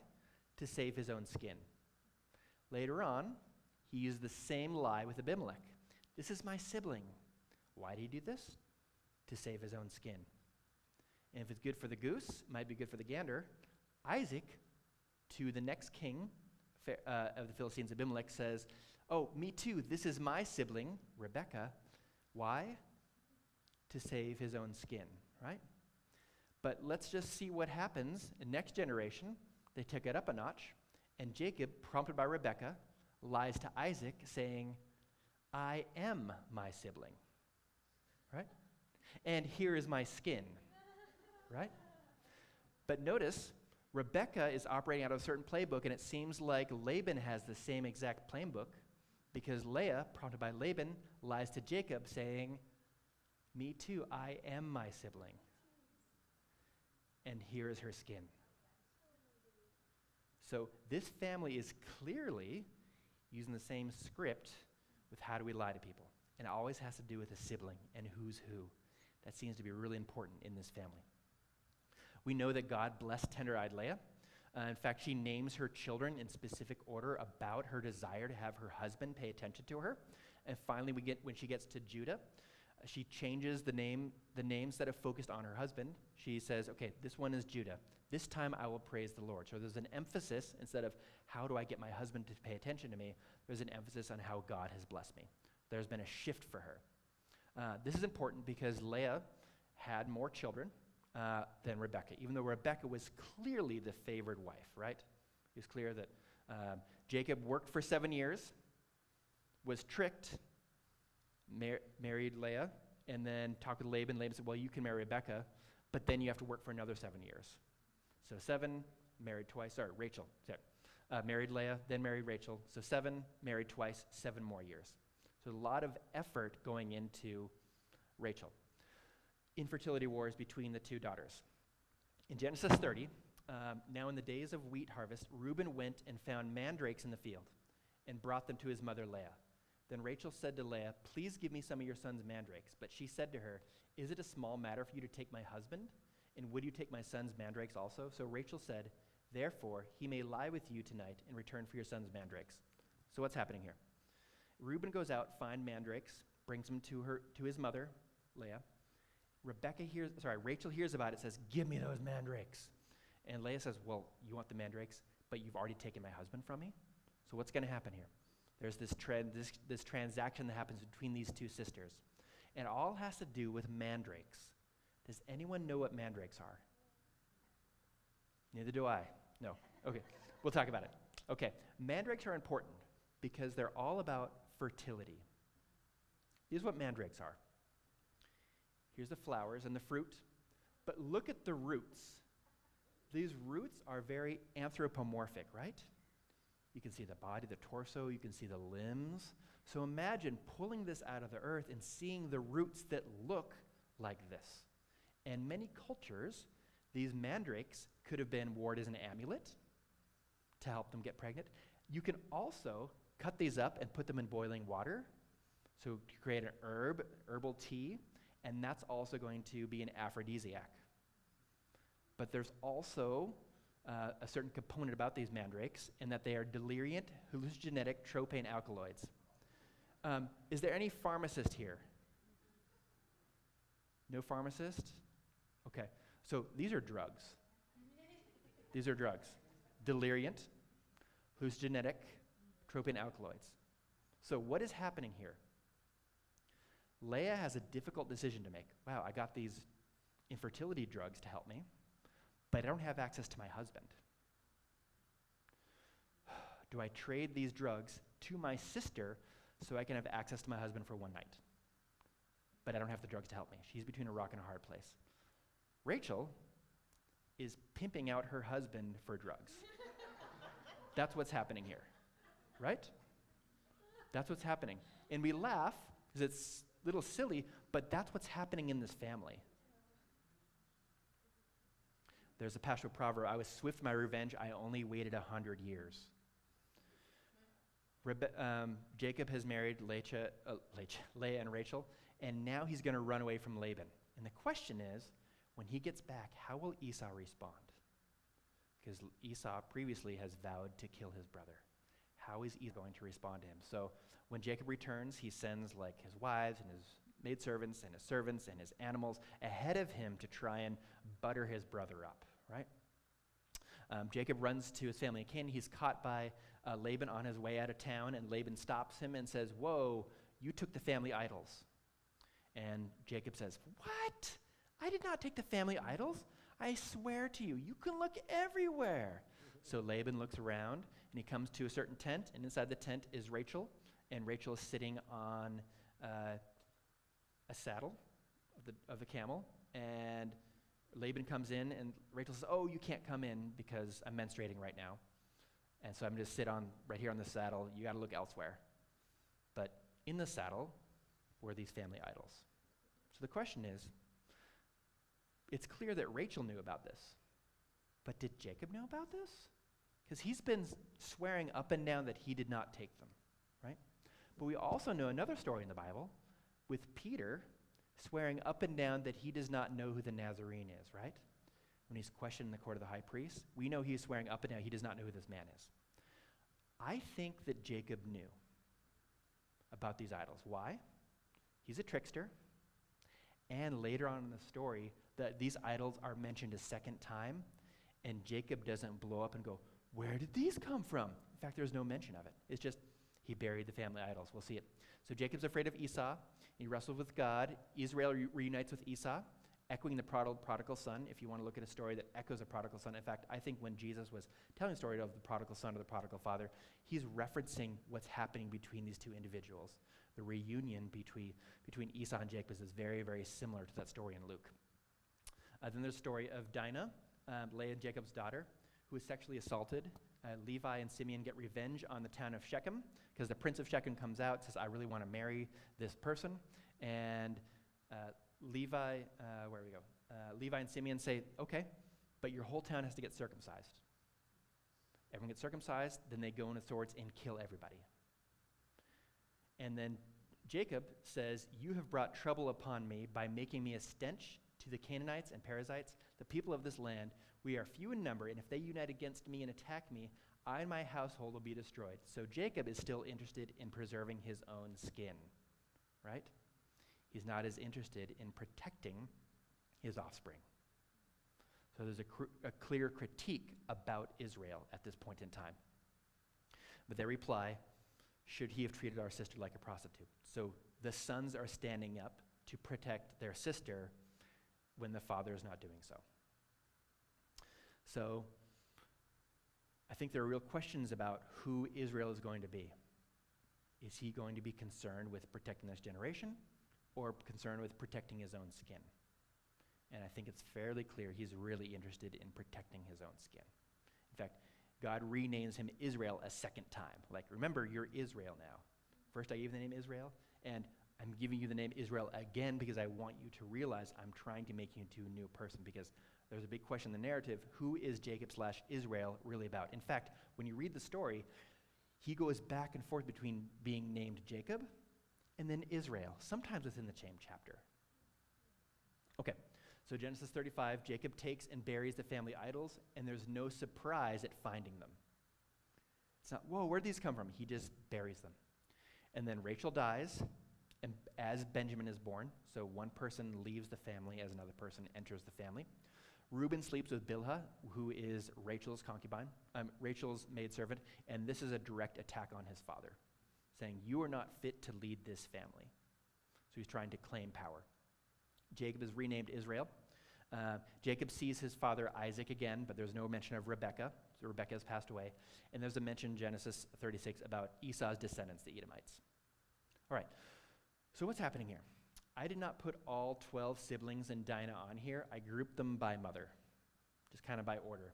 So we have Zilpah and Leah, and Jacob and Rachel and Bilhah, so I kind of put them on both sides. You can kind of see what's happening in this family. But now we have a big quiver of children, right? A whole bunch of people, all living in the same spot. And Joseph is different from the rest of his brothers in several different ways. One, he's a tattletale. He tells on his brothers to his father, and they don't like that. He brought a bad report of them to his father. He's clearly Israel's favorite, right? Jacob loved Joseph. He gets that coat of many colors, or at least that special coat. So he's dressed differently from everyone else. He's given different labor responsibilities as well. When you remember that story when Israel sends Joseph out after his brothers, it's because his brothers are working and Joseph's at home. It's clear that Joseph comes from Israel's favored wife, Rachel. And he also has these dreams about the brother and family bowing down to him. So Joseph is a difficult brother to be with because he's favored in many different ways. In fact, Genesis 34:7 says, and his brothers saw that their father loved him, that's Joseph, more than all of his brothers, and so they hated him and could not speak to him on friendly terms. So we're coming to the meal at supper time, and these brothers cannot speak on friendly terms. They can't even be civil because of how angry they are, because of how hurt they are. And he actually, Joseph actually shares these dreams twice. The first time around wasn't enough, so he shared these dreams a second time. So these brothers were upset with Joseph, understandably, but instead of telling Joseph to stop saying he's better than them, or maybe just steal his coat, or telling their father that maybe the favoritism is hurtful, they decide to sell Joseph into slavery. And even animals are not safe when this family wants something for themselves. Because you remember in the previous story, Jacob kills an animal to trick his father, right? These brothers do the same thing. They kill an animal, spread over Joseph's cloak, bring it to the father to trick their father. People are using the same playbook. They're not deviating from that. Genesis 38, we have this little interlude with Judah and Tamar. Then we know that Joseph prospers in Egypt, then he's imprisoned. Then the dreamer becomes the interpreter. Then Joseph becomes the viceroy of Egypt, the second in command. He stores up all this food. Genesis 42 to 45, Joseph seems to have this prescient knowledge. And this is important because the family is experiencing infertility in Canaan. Experiencing a famine in Canaan. And so Israel sends his brothers down to get some food. And when they come to the viceroy of Egypt, they don't recognize him. But he recognizes them, right? So he knows who the brothers are, but they don't know who he is. So first he imprisons all the brothers, and then he decides to keep Simeon hostage, and he sends them back with their food back to Canaan, but he puts the money back in the sacks. So the brothers are going back to Canaan, and they open up their sacks, and they realize, uh-oh, we have the food and the money. This is no good. This is not good. Bring back the food. Eventually the food runs out. And so now there's this conversation between the brothers and their father Israel saying, look, we want to go down and get food, but the viceroy asked all these questions about this younger brother that didn't come with us. Asked all these questions about Benjamin, your favorite son now, the last son of Rachel that's alive. So Israel has a difficult decision to make. Do I try and preserve my child from the wife that I preferred? Or do I try and take care of the whole family and get food for everyone? So Israel is experiencing this tension between trying to preserve his offspring and also experiencing the pain of not having the land produce food. What do I do with this? Eventually he relents and he sends Benjamin down with these brothers to go see Joseph. And when Joseph sees them, he seats them in birth order as if he has this prescient knowledge. And he gives Benjamin 5 times the amount of food as the rest of the brothers. And the brothers are amazed. Wow, how does he know all this? This is amazing. And he sends them away with food. But as they're on the road, Joseph sends one of his servants after them, say, stop them and look in their bags, because I've hidden my divination cup, which helps tell the future and understand the portents of the world. And so he hides this cup in one of the sacks. And when the servant catches up with these brothers heading back to Canaan, all the brothers swear up and down, we don't know where this is. You can look all of our sacks. So the servant looks in all of the different sacks. And when he gets to Benjamin's sack, opens it up, and there's the divination cup. Now, does anyone remember what the brothers do?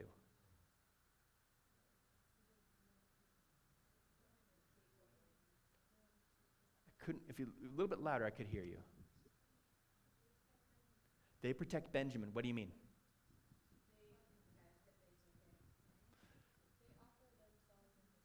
They offer himself in their place. But the first thing they do is they tear their clothes. This is important. We've been waiting so they do protect Benjamin, and they basically say, you're not going to take Benjamin. If you're going to take him, you're taking all of us. So they all go back down to Egypt. But the first thing they do is they tear their clothes. This is important because previous chapters, they tore Benjamin's clothes and put blood on it.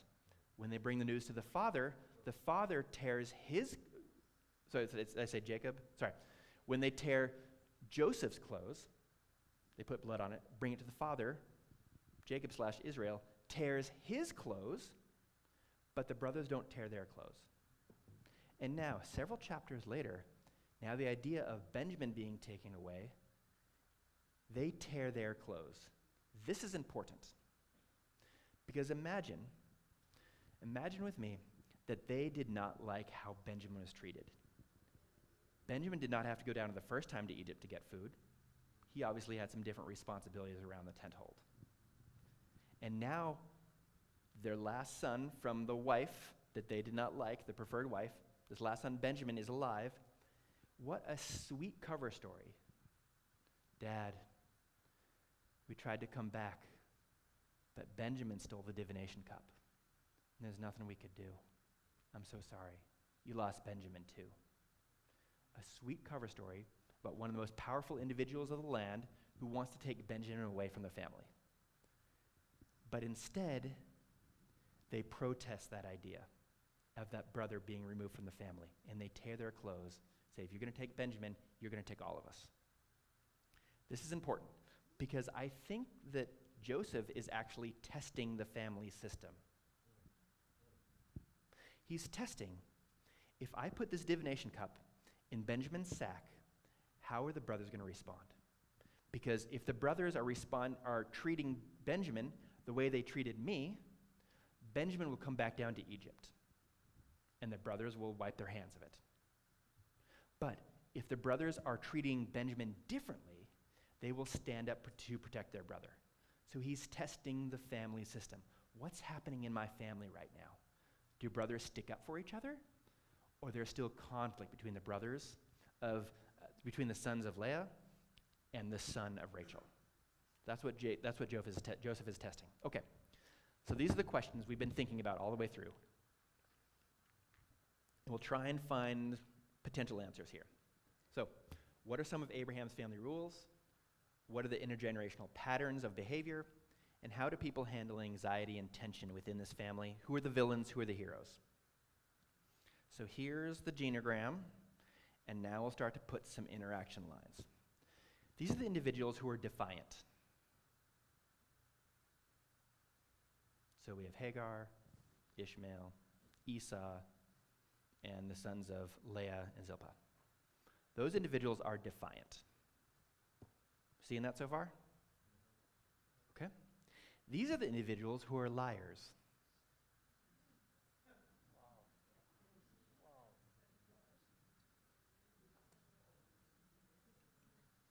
So is it better to be defiant or to be a liar?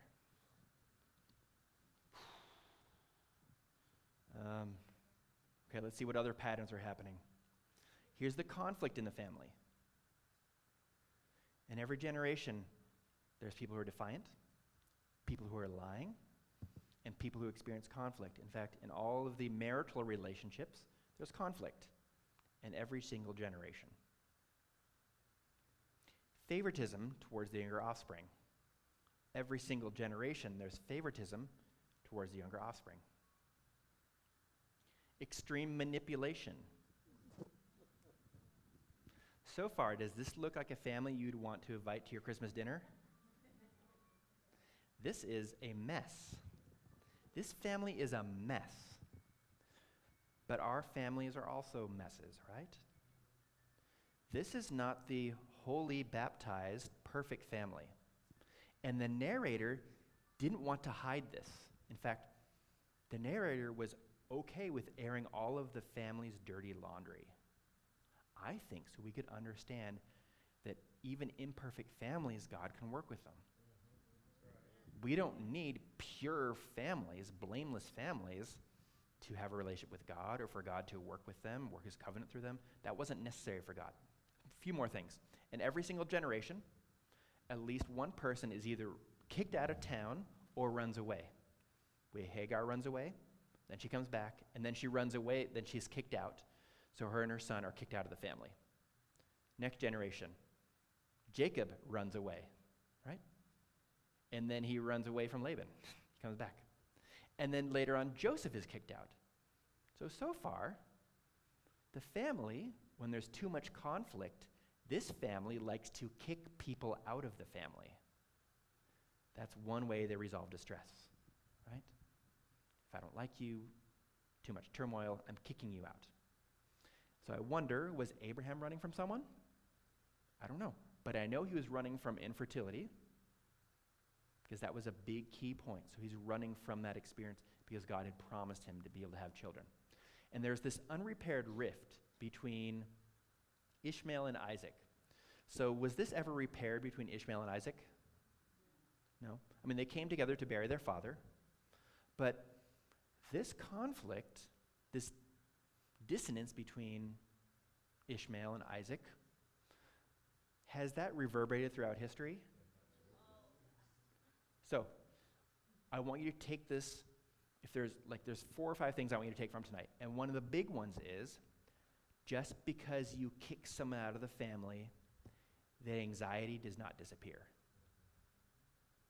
Removing someone from the family does not mean that the distress they participate in the family disappears. It's still present. It just either stays latent or it gets redistributed amongst the rest of the family members, because we can see through millennia there's still divisions between Ishmael and Isaac. So sometimes we think if this person would just leave, we'd be okay. Not necessarily. Anxiety would not necessarily disappear. It's still present. So, who are the villains? In this story, who do you typically think of as the villains? All of them? Okay. Okay, good. So after seeing this, maybe you can say all of them. But before this, who do you typically think of like, okay, these are the bad guys? Sarah's a bad person, right? Because she didn't have enough faith in God. But maybe she was just doing the infertility of the day, a surrogate, with Hagar. And subsequent generation did that, and we don't get on their case. Okay? Who's another potential villain in the family? Joseph's brothers. Thank you. This is the one I just kind of cast this out until someone says Joseph's brothers. Good, we got it the second try. This is good. There's other villains, like Laban. Okay, he's a villain, right? But Joseph's brothers, why are they often seen as villains? The way they treated Joseph. Because the way they treat Joseph, right? Because they were doing bad things to their brother. But let's notice that these brothers were actually just doing everything else that was present in the family playbook. They were lying. They were manipulating. They were kicking someone out of the family. So in some ways, these brothers of Joseph were quintessential family members, doing the same thing that previous generations were doing, but they roll it all up into one big action. Every behavior is a symptom of the system. So why do we blame these brothers for doing this bad thing when these bad things were happening in all of the previous generations? So who's responsible for this? Are the brothers responsible? Maybe. But is the family also responsible for perpetuating these family rules that this is acceptable? It's acceptable to lie, to manipulate, to kick people out of the family. This is how we resolve conflict. I think it's unfair just to point the finger at the brothers and say they were bad, just like at the very beginning of this presentation. Remember, there's Roxy, who has a lot of distress with other people. It's easy to put our finger on this person saying, this person's bad. But given the context, maybe they're just continuing the family rules. And once we start to see behaviors as symptoms of the system, we remove some of the blame from the individual and say, how come these patterns are being sustained across generations? That's a more important question for me. Instead of who's the hero, who are the villains, what are the rules that are in place that are maintaining this behavior? There's conflict in every marital unit in every generation. The younger son continues to receive the blessing over the older son in each generation. There's conflict between siblings, and the family seems to do whatever is expedient at that point in time. What can I do now to get what I want and not concerned about the consequences down the road? Sarah says, get this maidservant and her boy out of here, not concerned about the consequences down the road. Rebecca says, go ahead and dress up like your brother and trick your father, not concerned about consequences down the road. Right? Laban said, well, I'm going to trick my nephew that's coming over here. I'll give him Leah. And then Rachel, not concerned about consequences down the road. People are not as concerned about consequences down the road because they're so distressed about what's immediately in front of them. And when we make survival decisions, sometimes those have ugly long-term consequences in our families. So whatever we refuse to acknowledge, we will undoubtedly pass on and unconsciously pass on to other generations. Let's look at life satisfaction. In the Genesis narrative, there's this conversation about who the great patriarchs are and how satisfied they are with life. So we'll start with Abraham. Genesis 25. These are the years of Abraham's life that he lived, 175 years. And Abraham breathed his last and died at a good old age, an old man satisfied with life. And he was gathered to his people. Here's the next generation. Now the days of Isaac were 180 years old, 5 years more. Then Isaac breathed his last and died, and he was gathered to his people, an old man of ripe age. And his sons Esau and Jacob buried him. What's the difference between these two? Satisfied with life. Okay, let's look at the next generation. Genesis 47, verse 9. So Jacob said to Pharaoh, the years of my living abroad are 130. Few and unpleasant have been the years of my life. There's a shift, right? A clear shift. Why? When anxiety is stuck in the family system, anxiety is passed down from generation to generation, and the coping behaviors that maintain the anxiety in that family are also passed down like a precious family heirloom.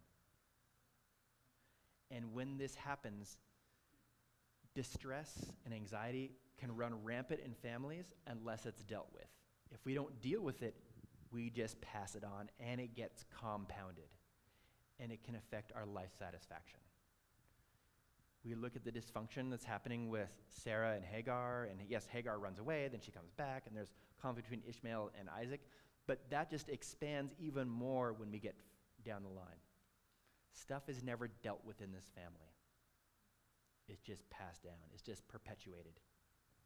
Too many people spend their lives being dutiful descendants instead of good ancestors. The responsibility of each generation is not to please their predecessors, it's to improve things for their offspring. It's more important to make your children proud than your parents proud. And you do this by understanding, what are the patterns that I do? How do I participate in life? At the very end of the story, there's this interesting exchange between Joseph and Israel. So Israel is in his last days, and behold, your son Joseph has come to you. Israel collected his strength and sat up in bed. And then Jacob said to Joseph, God Almighty appeared to me at Luz in the land of Canaan and blessed me. And he said to me, behold, I will make you fruitful and numerous, and I will make you a multitude of peoples. Hearkening back to this call of God, right? And will give this land to your descendants after you as everlasting possession. So he's calling back this family and land, making sure that Joseph understands that this is a big key part of this covenant. And then he has this interesting conversation. He says, now your 2 sons who were born to you in the land of Egypt before I came to you in Egypt, those are mine. So he adopts the first 2 sons of Joseph. He says, those 2 sons you had, those are mine. Ephraim and Manasseh shall be mine, just as Reuben and Simeon are. So I'm adopting your 2 sons. And then he has this interesting conversation. He says, well, your children, you have fathered after them, will be yours. They shall be called the names of your brothers and their inheritance. Now, as for me, when I came from Padam, Rachel died. Sorry, this is pulling, here we go. Rachel died to my sorrow in the land of Canaan on the journey, when there was still some distance to go to Ephraim. I buried her there on the Ephraim, that is Bethlehem. Why does Israel bring up Rachel now? Here's what I think is happening. He's thinking about this promise of God. He says, I'm going to adopt your 2 sons as my own. They're going to be the same sons as Reuben and Simeon are. And then he talks about Rachel. Rachel passed away giving birth to Benjamin, right? She never had a chance to have more sons. What I think is happening is Israel is saying, I'm adopting your 2 sons as if they were mine and that come from the lineage of Rachel. And I think he's gifting Rachel 2 more sons to remember her, to remember the struggle she experienced. Now, in the eyes of Israel were so dim that from age that he could not see, very similar to the previous generation. And Joseph brought them close, Ephraim and Manasseh, to him, and he kissed them and embraced them. And Israel said to Joseph, I never expected to see your face, and behold, God has let me see your children as well. And Joseph took them both, Ephraim with his right hand toward Israel's left, and Manasseh with his left hand toward Israel's right. The narrator gets very, very specific here, saying, okay, this son was here, and this son was here. And Joseph set this all up very perfectly so that all Israel would have to do would be to put out his hands to bless these sons. But Israel reached out his right hand and placed it on the head of Ephraim, who was the younger, and his left hand on Manasseh's head, crossing his hands, although Manasseh was the firstborn. So, blessing the younger son. If you remember in the previous story, Jacob tricks his father to get the blessing. Remember that? But in this situation, there's no trickery involved. He's just crossing his hands. And we see that Joseph doesn't like it. When Joseph saw that his father had placed his right hand on Ephraim's head, it displeased him. So he grabbed his father's hand from Ephraim's head to Manasseh's head. You're doing it wrong. I'm going to take your hand. I'm going to uncross them so you do it the way you're supposed to. And Joseph said to his father, not so, my father, for this one is the firstborn. Place your right hand on his head. But his father refused and said, I know, my son, I know. He will also become a people, and he will also become great. However, his younger brother shall be greater than he, and his descendants shall become a multitude of nations. So there was a protest. Joseph said, don't do it. And Israel said, no, this is what we're doing. And then we were done with the matter. Imagine, we can go back to previous generation. God has already told Rebekah that you have 2 in your womb, and the older will serve the younger. They knew that was going to happen, right? But Rebekah decided to have her favored son trick her husband out of the blessing. Imagine what would have happened if instead Isaac would have sent out Esau to go hunt, bring back some game so I can bless him, and before blessing him says, now hold on a second, bring Jacob in here. So Jacob and Esau are in front of Isaac. And Isaac, he could have said, God has already told me that the older will serve the younger. I'm going to cross my hands. Esau could have protested, Dad, that's not the way we do it. I know, you'll become great too. but I'm blessed in the younger one. And that would have been it. That would have been an elegant solution to this whole problem. Instead, the family was scheming, the family was ripped apart, the family was torn asunder, and how much pain was caused to that family because of that. So when I see this happening and I see Israel doing this, I think Jacob's reflecting back on his own experience with his family of origin. If this would have happened, there would have been some protest, but it would have saved us a lot of pain. He never got to see his biological mother again. So, closing theological reflections, and then I want to have the microphone go around to notice some things that maybe I missed out.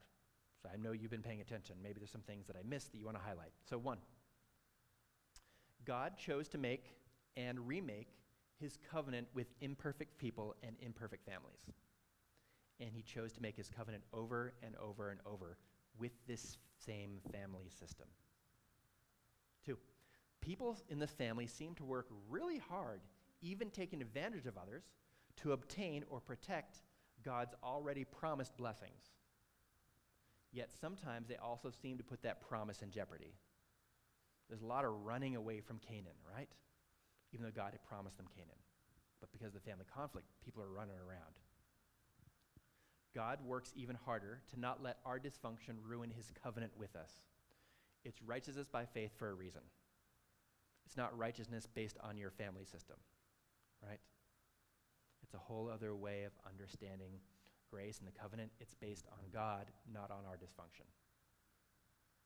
Fierce covenant loyalty, this hesed, God's commitment, his fierce loyalty to his people, is in contrast to Abraham's family loyalty. Because Abraham's family isn't necessarily that loyal to each other, right? They're more interested in getting rid of people if there's some distress. But God is not interested in getting rid of us when there's distress. Sometimes the actions of one person can change the family tree. Sometimes it's hard to change our behavior when we're stuck in the midst of dysfunction. Joseph was kicked out of the family. And Joseph seems a little bit different, cut from a different cloth than the rest of the family.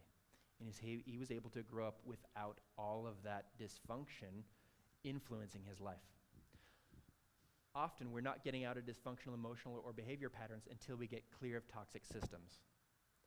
Families, organizations, churches, other relationships in which we're enmeshed. Hard to heal when the relational oxygen we're breathing every day is polluted. Now, I don't think that just running away from a family is a solution. In fact, I can imagine, let's say there's a 16-year-old boy who lives in New Jersey. He doesn't like his family rules. He doesn't like the curfew that he has. He has a 10 p.m. curfew, and all of his friends get to stay out to 11. He's upset with his parents, and he decides to get a Greyhound and travel all the way over here to Venice Beach to live with his aunt and uncle. So because he left his parents in New Jersey, does that mean the anxiety between him and his parents has disappeared? No. But he's not near them, so doesn't it just like fly away and dissipate, evaporate into the ethersphere? No. It just goes latent. And he's going to feel it when they come to visit for Thanksgiving, right? It's still there. It's still there. And sometimes we need space from a family system. Other times, the family system can change. It takes one person in the family system to challenge the family system rules and do things differently. But you can't do that unless you increase insight into what your patterns are. You may not be a part of Abraham's direct family as you see here in Genesis, but your family probably looks a little similar to this. There's probably some deceit. There's some prioritization over one person over others. There's some unresolved pain. There might be some people leaving the family. There's emotional cutoff, people getting kicked out, because we operate as humans using very similar playbooks. So it's unfair to say, oh, what a messy family, when our own families are also messy. Jeremiah 31:29, in those days they will not say again, the fathers have eaten sour grapes, and the children's teeth are set on edge. So now's the time for us to collectively help me out. What is some stuff that you noticed in Abraham's family that I missed or I never talked about? How might this change this presentation about Abraham's genogram? How might this change the way you see Abraham's family? And how might this change the way you see your own family or romantic relationships?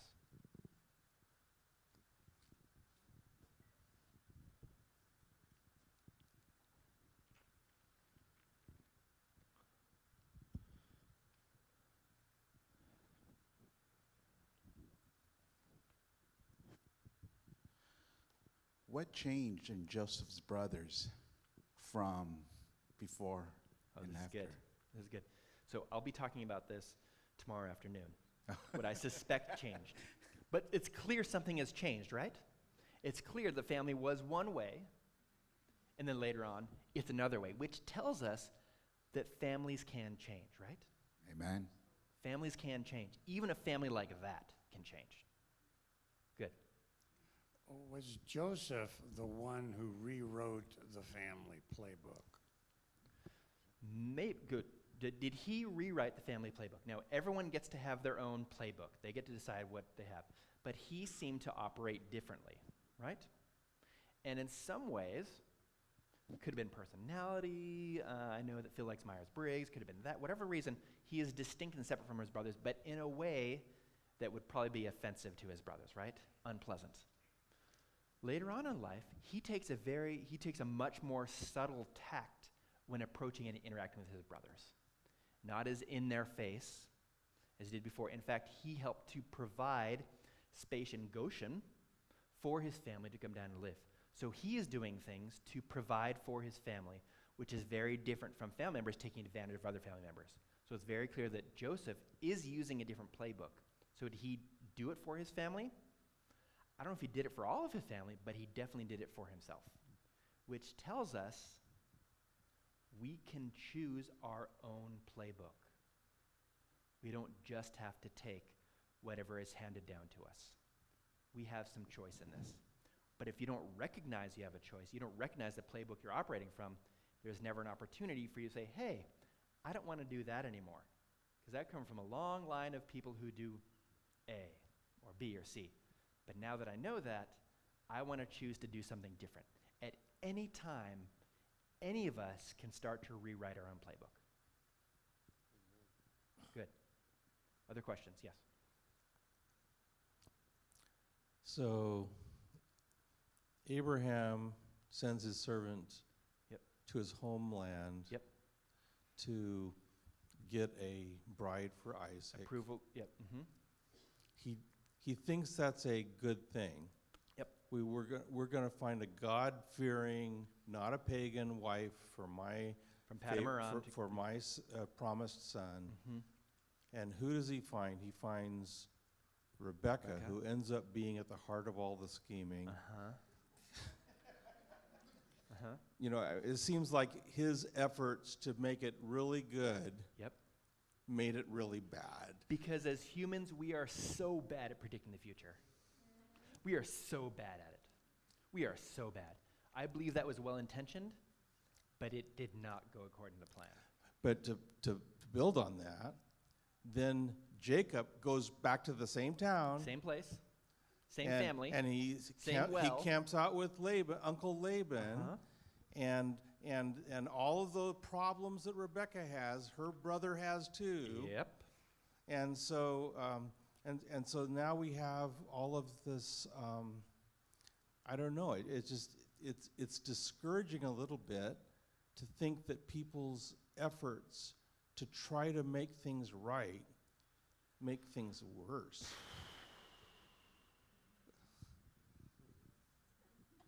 Maybe you and I are the only people in the room that experience that.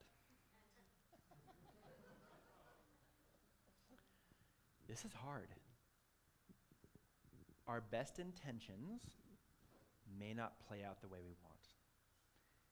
Because we can't see the future, we don't necessarily understand how everything, like the butterfly effect from all of our, there's so many things we don't know. God knows. But sometimes he gives us free choice to make our own decisions. Other times he's very clear about what we should do. But sometimes he's not clear. I think it's important because we can learn from our behavior. We can learn from these consequences. I'll speak for myself. Brian doesn't always learn from his consequences from his behavior. but there are opportunities to learn. And if we can do this and change what happens in ourselves, we provide space for the subsequent generations to do things differently.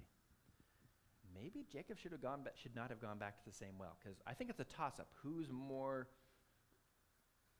challenging to work with, Rebecca or Laban? I don't know. Laban's often seen as the villain. But man, Rebecca really just blew up that family, right? And they come from the same family, and so the idea of Jacob going back to that same well, like, it's challenging, but we do the same sort of things. We do the same behavior, hoping there's going to be different outcomes, but that doesn't always happen. Good, thank you for bringing that up. Appreciate that. Good. Anyone else? Yes. Well, listening to all this dysfunction has made me very nervous. But I now know why God said he's not going to have marriage in heaven.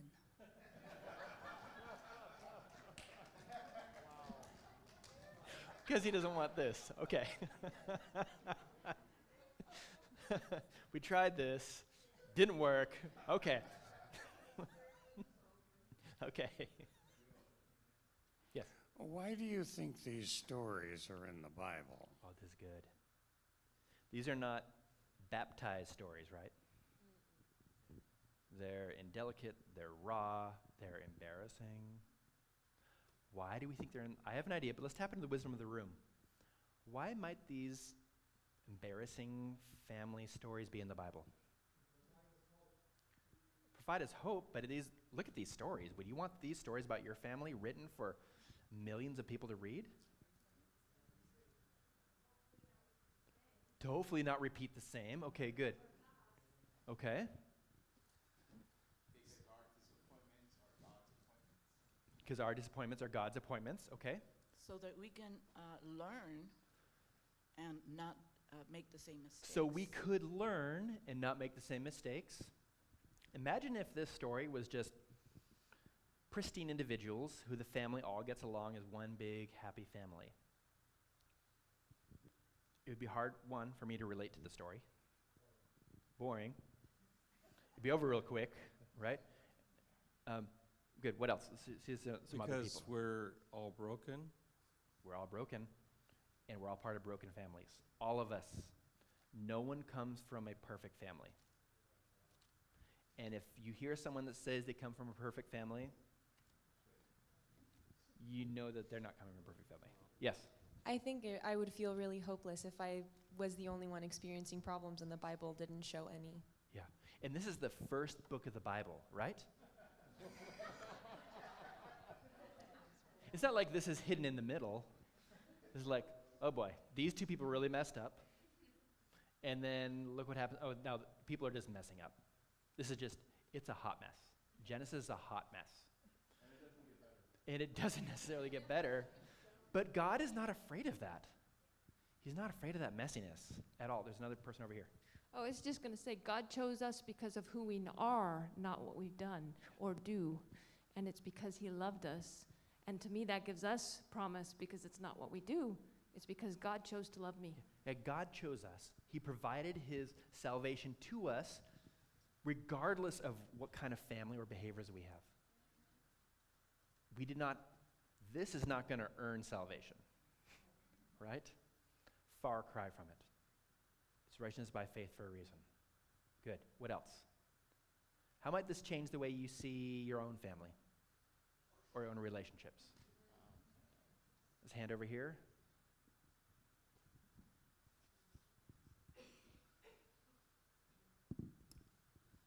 I would say just looking and being enlightened and being like, okay, let's reflect back, because I feel like you can't make changes unless you reflect. Why do I do certain things? Let me reflect back to see what happened within my own family, and then I can identify so that I can process this and start making changes in myself so that I can stop that from passing that on to my kids. Yes, yes. There's this story of this granddaughter who is learning how to make meatloaf. So she's making meatloaf, and she's working with her mom, and they make the meatloaf in the bowl, and then they put the meatloaf down, and then her mom takes a knife, and cuts off this end and cuts off this end, and the granddaughter goes like, whoa, Mom, what are you doing? She said, well, this is the way we make meatloaf in our family. But you're removing perfectly good meatloaf off the edges. Why are you doing that? Well, this is what we're supposed to do before we bake it in the oven. That doesn't make any sense. Why would you cut the edges off before putting it in the oven? That makes no sense to me. This is the way we do it in our family. So the granddaughter says, well, okay, I'm going to go talk to my mom's mom, my grandma. Next Thanksgiving, they're making meatloaf, Grandma's famous meatloaf. And same thing, Grandma pulls out this knife, cuts off the edge of this, and the edge of this, and their granddaughter goes, what are you doing? This is how we make meatloaf in the family. This doesn't make any sense. This meatloaf we just mixed together in the bowl is the same exact content as the edges. Why are you cutting off the edges? It's part of the secret family recipe. This makes no sense. So she has a conversation with her great-grandma. Says, Grandma, help me understand. Why does this family cut off the edge of the meatloaf? And great-grandma goes, what? Why do we cut off the meatloaf? I don't know what you're talking about. Okay, so why is it the family recipe to make the meatloaf and then cut the edges off the meatloaf? Great-grandma says, what are you talking about? And then the granddaughter explains the whole thing. And Grandma goes, I don't know what you're talking about. Grandma, come look. So takes great-grandma over to the kitchen and shows her and has a conversation between Grandma, Mom, and great-grandma and the granddaughter, all four of them together. And great-grandma goes, why are you cutting off the edges? Well, because you taught us that. What? You taught us that? No. When you were little, we'd make meatloaf, and the meatloaf recipe couldn't fit in the pan.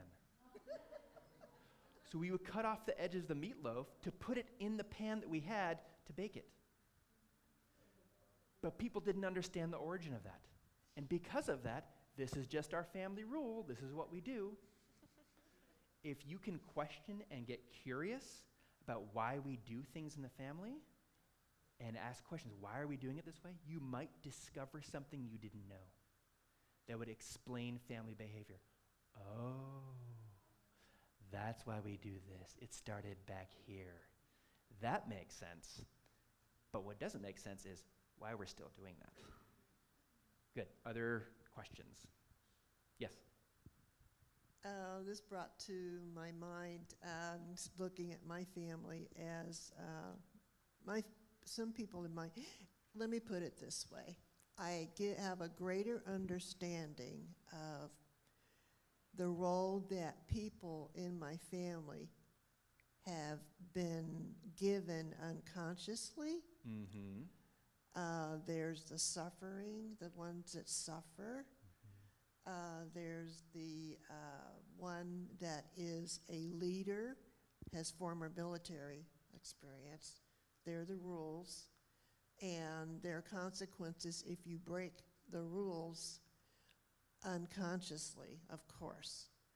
And it helps me understand what my role has been in the family. I won't go into that. But anyway, and also, besides the rules, it gives me a sense of what is the ability of each person to change. It's so easy to want someone to change their behavior because it's bothering me. Mm-hmm. But if someone talks about my behavior, oh, no, you've got the wrong person. What are you doing over there? So, yeah. Mm-hmm.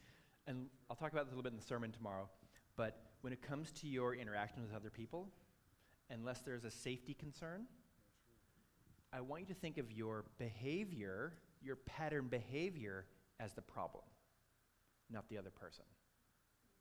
If you can see your pattern behavior as a problem, and as your pattern behavior as the enemy, you can challenge that pattern behavior. And if you do something different, the other person will probably respond different. Instead of seeing the other person as the enemy, see your own behavior pattern and try and change that and challenge that, and you might have new outcomes. What do you do, kind of going back to the previous question before hers, what do you do when the people in your family don't like you asking about why we cut off the meatloaf. Right. Because some families do not want to talk about the meatloaf, right?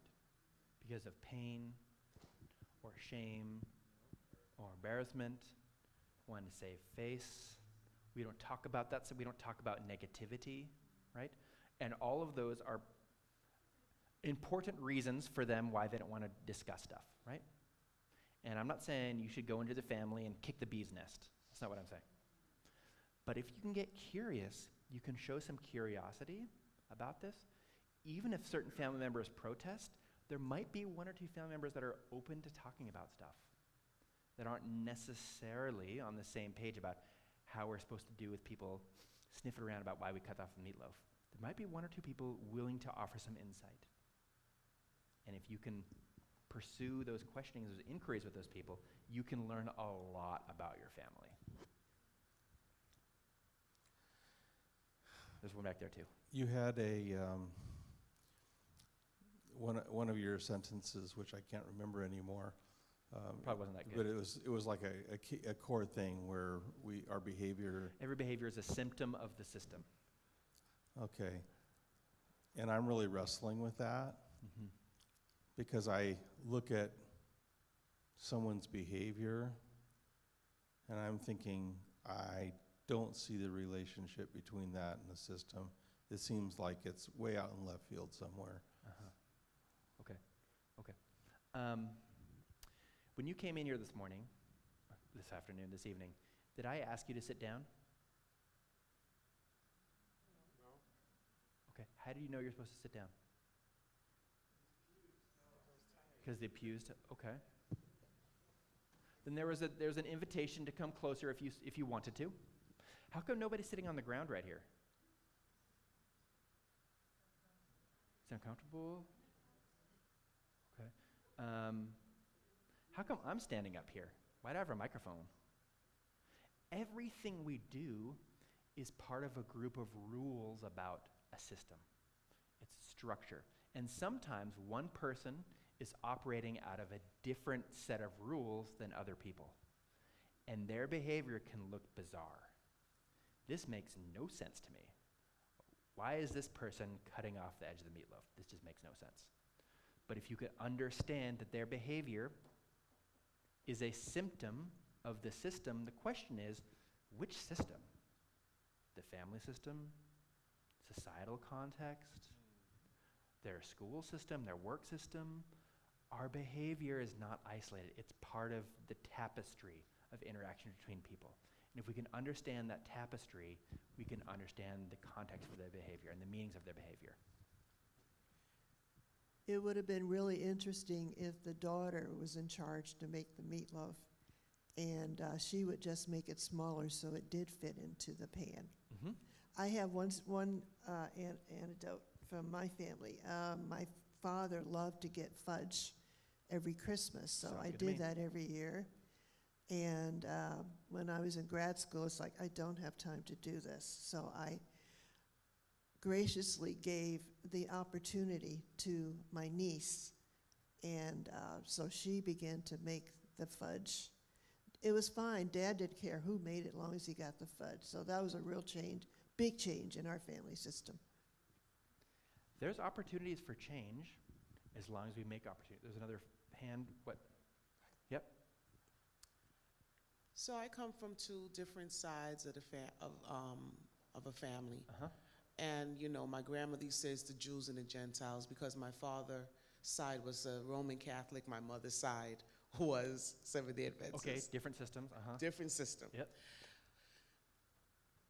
I get persecuted by my mom's side because I pretty much have both of them in me. Uh-huh. And my father's side is the type of family that will continue to bring up the negativity, throw it in your face, can't let go. Mm-hmm. But then you have my mom's side who sweeps things under the rug. Very different systems, very different rules about how we handle the stress. Correct. And we're going to pray about it and deal with it. Uh-huh. But it never gets fixed. Uh-huh. And things are recurrent. Things continue to go from generation to generation, and we just need to hush, leave it alone, it stays in the house. Sweep it under the rug. Let's not talk about it. Right, Let's pray. Let's just be positive. correct. Yep. But then when I say, no, we cannot continue sweeping it under the rug because we're putting a Band-Aid on that wound instead of healing it. And then, of course, I'm rambunctious with it because it's so frustrating. Yeah. And that's the reason why we can't fix things. Yep. How do you deal with it? That's the reason why all my family's on the East Coast, I had to leave. I was the runaway. Uh-huh. Can't deal with it Yeah. because it's always going to be feuding. That's hard. That's hard. First, that's hard. That's super challenging situation to be in. And whenever we do something different from our family, we're going to get something called negative feedback loops from our family. Meaning, when we do something that is different from the family script, they're going to say, hey, you're not doing something we approve of. Go back to doing things the way that we approve of. That's called a negative feedback loop, saying, stop doing that, get back in line. And anytime we do something different, we will get that sort of feedback from our family. So let's imagine some of y'all decide to reflect upon your family patterns. You start inquiring about this, sniffing around about why we cut off the meatloaf. Some people are not going to like it. Go back to just being a dutiful family member and do what you're supposed to do. And if you start to behave differently, you might get negative feedback loops. I don't like this new behavior. This new behavior does not fit the family system, the approved way of handle things. And that, I can't predict the future, but I can predict anytime you do a new sort of behavior, you will get negative feedback loops from your family.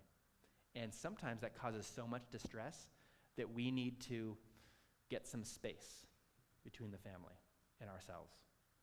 But if you just cut yourself off from the family, does that mean the anxiety disappears? No, it's still present. It still needs to be addressed somehow.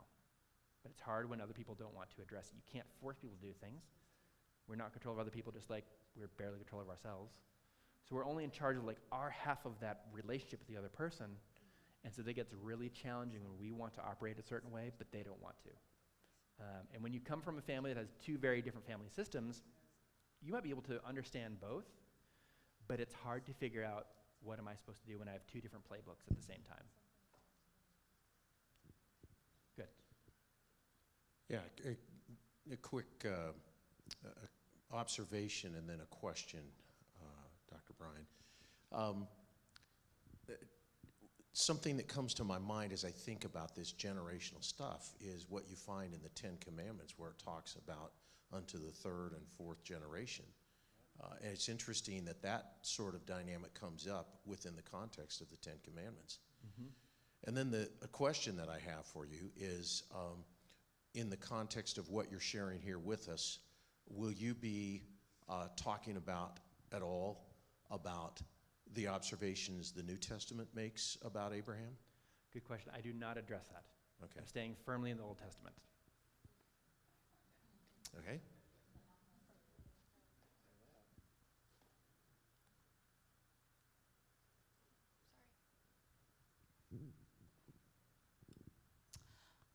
Hey, Art, I just wanted to give you some perspective about the whole behavior is a part of the system.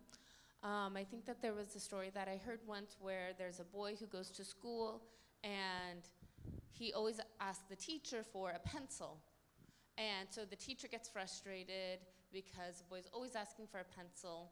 And then he starts to lash out because of that behavior.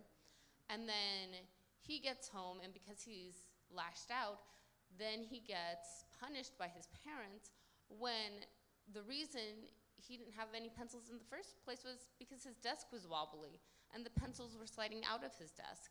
So if the desk had just gotten fixed, that wouldn't have been the problem. But because nobody took the time to understand why the boy was always losing his pencils, then all those behaviors got escalated. And so that's where I feel like the behaviors are part of a system. You know, sometimes we've got to understand why people are doing certain behaviors to understand what's going on.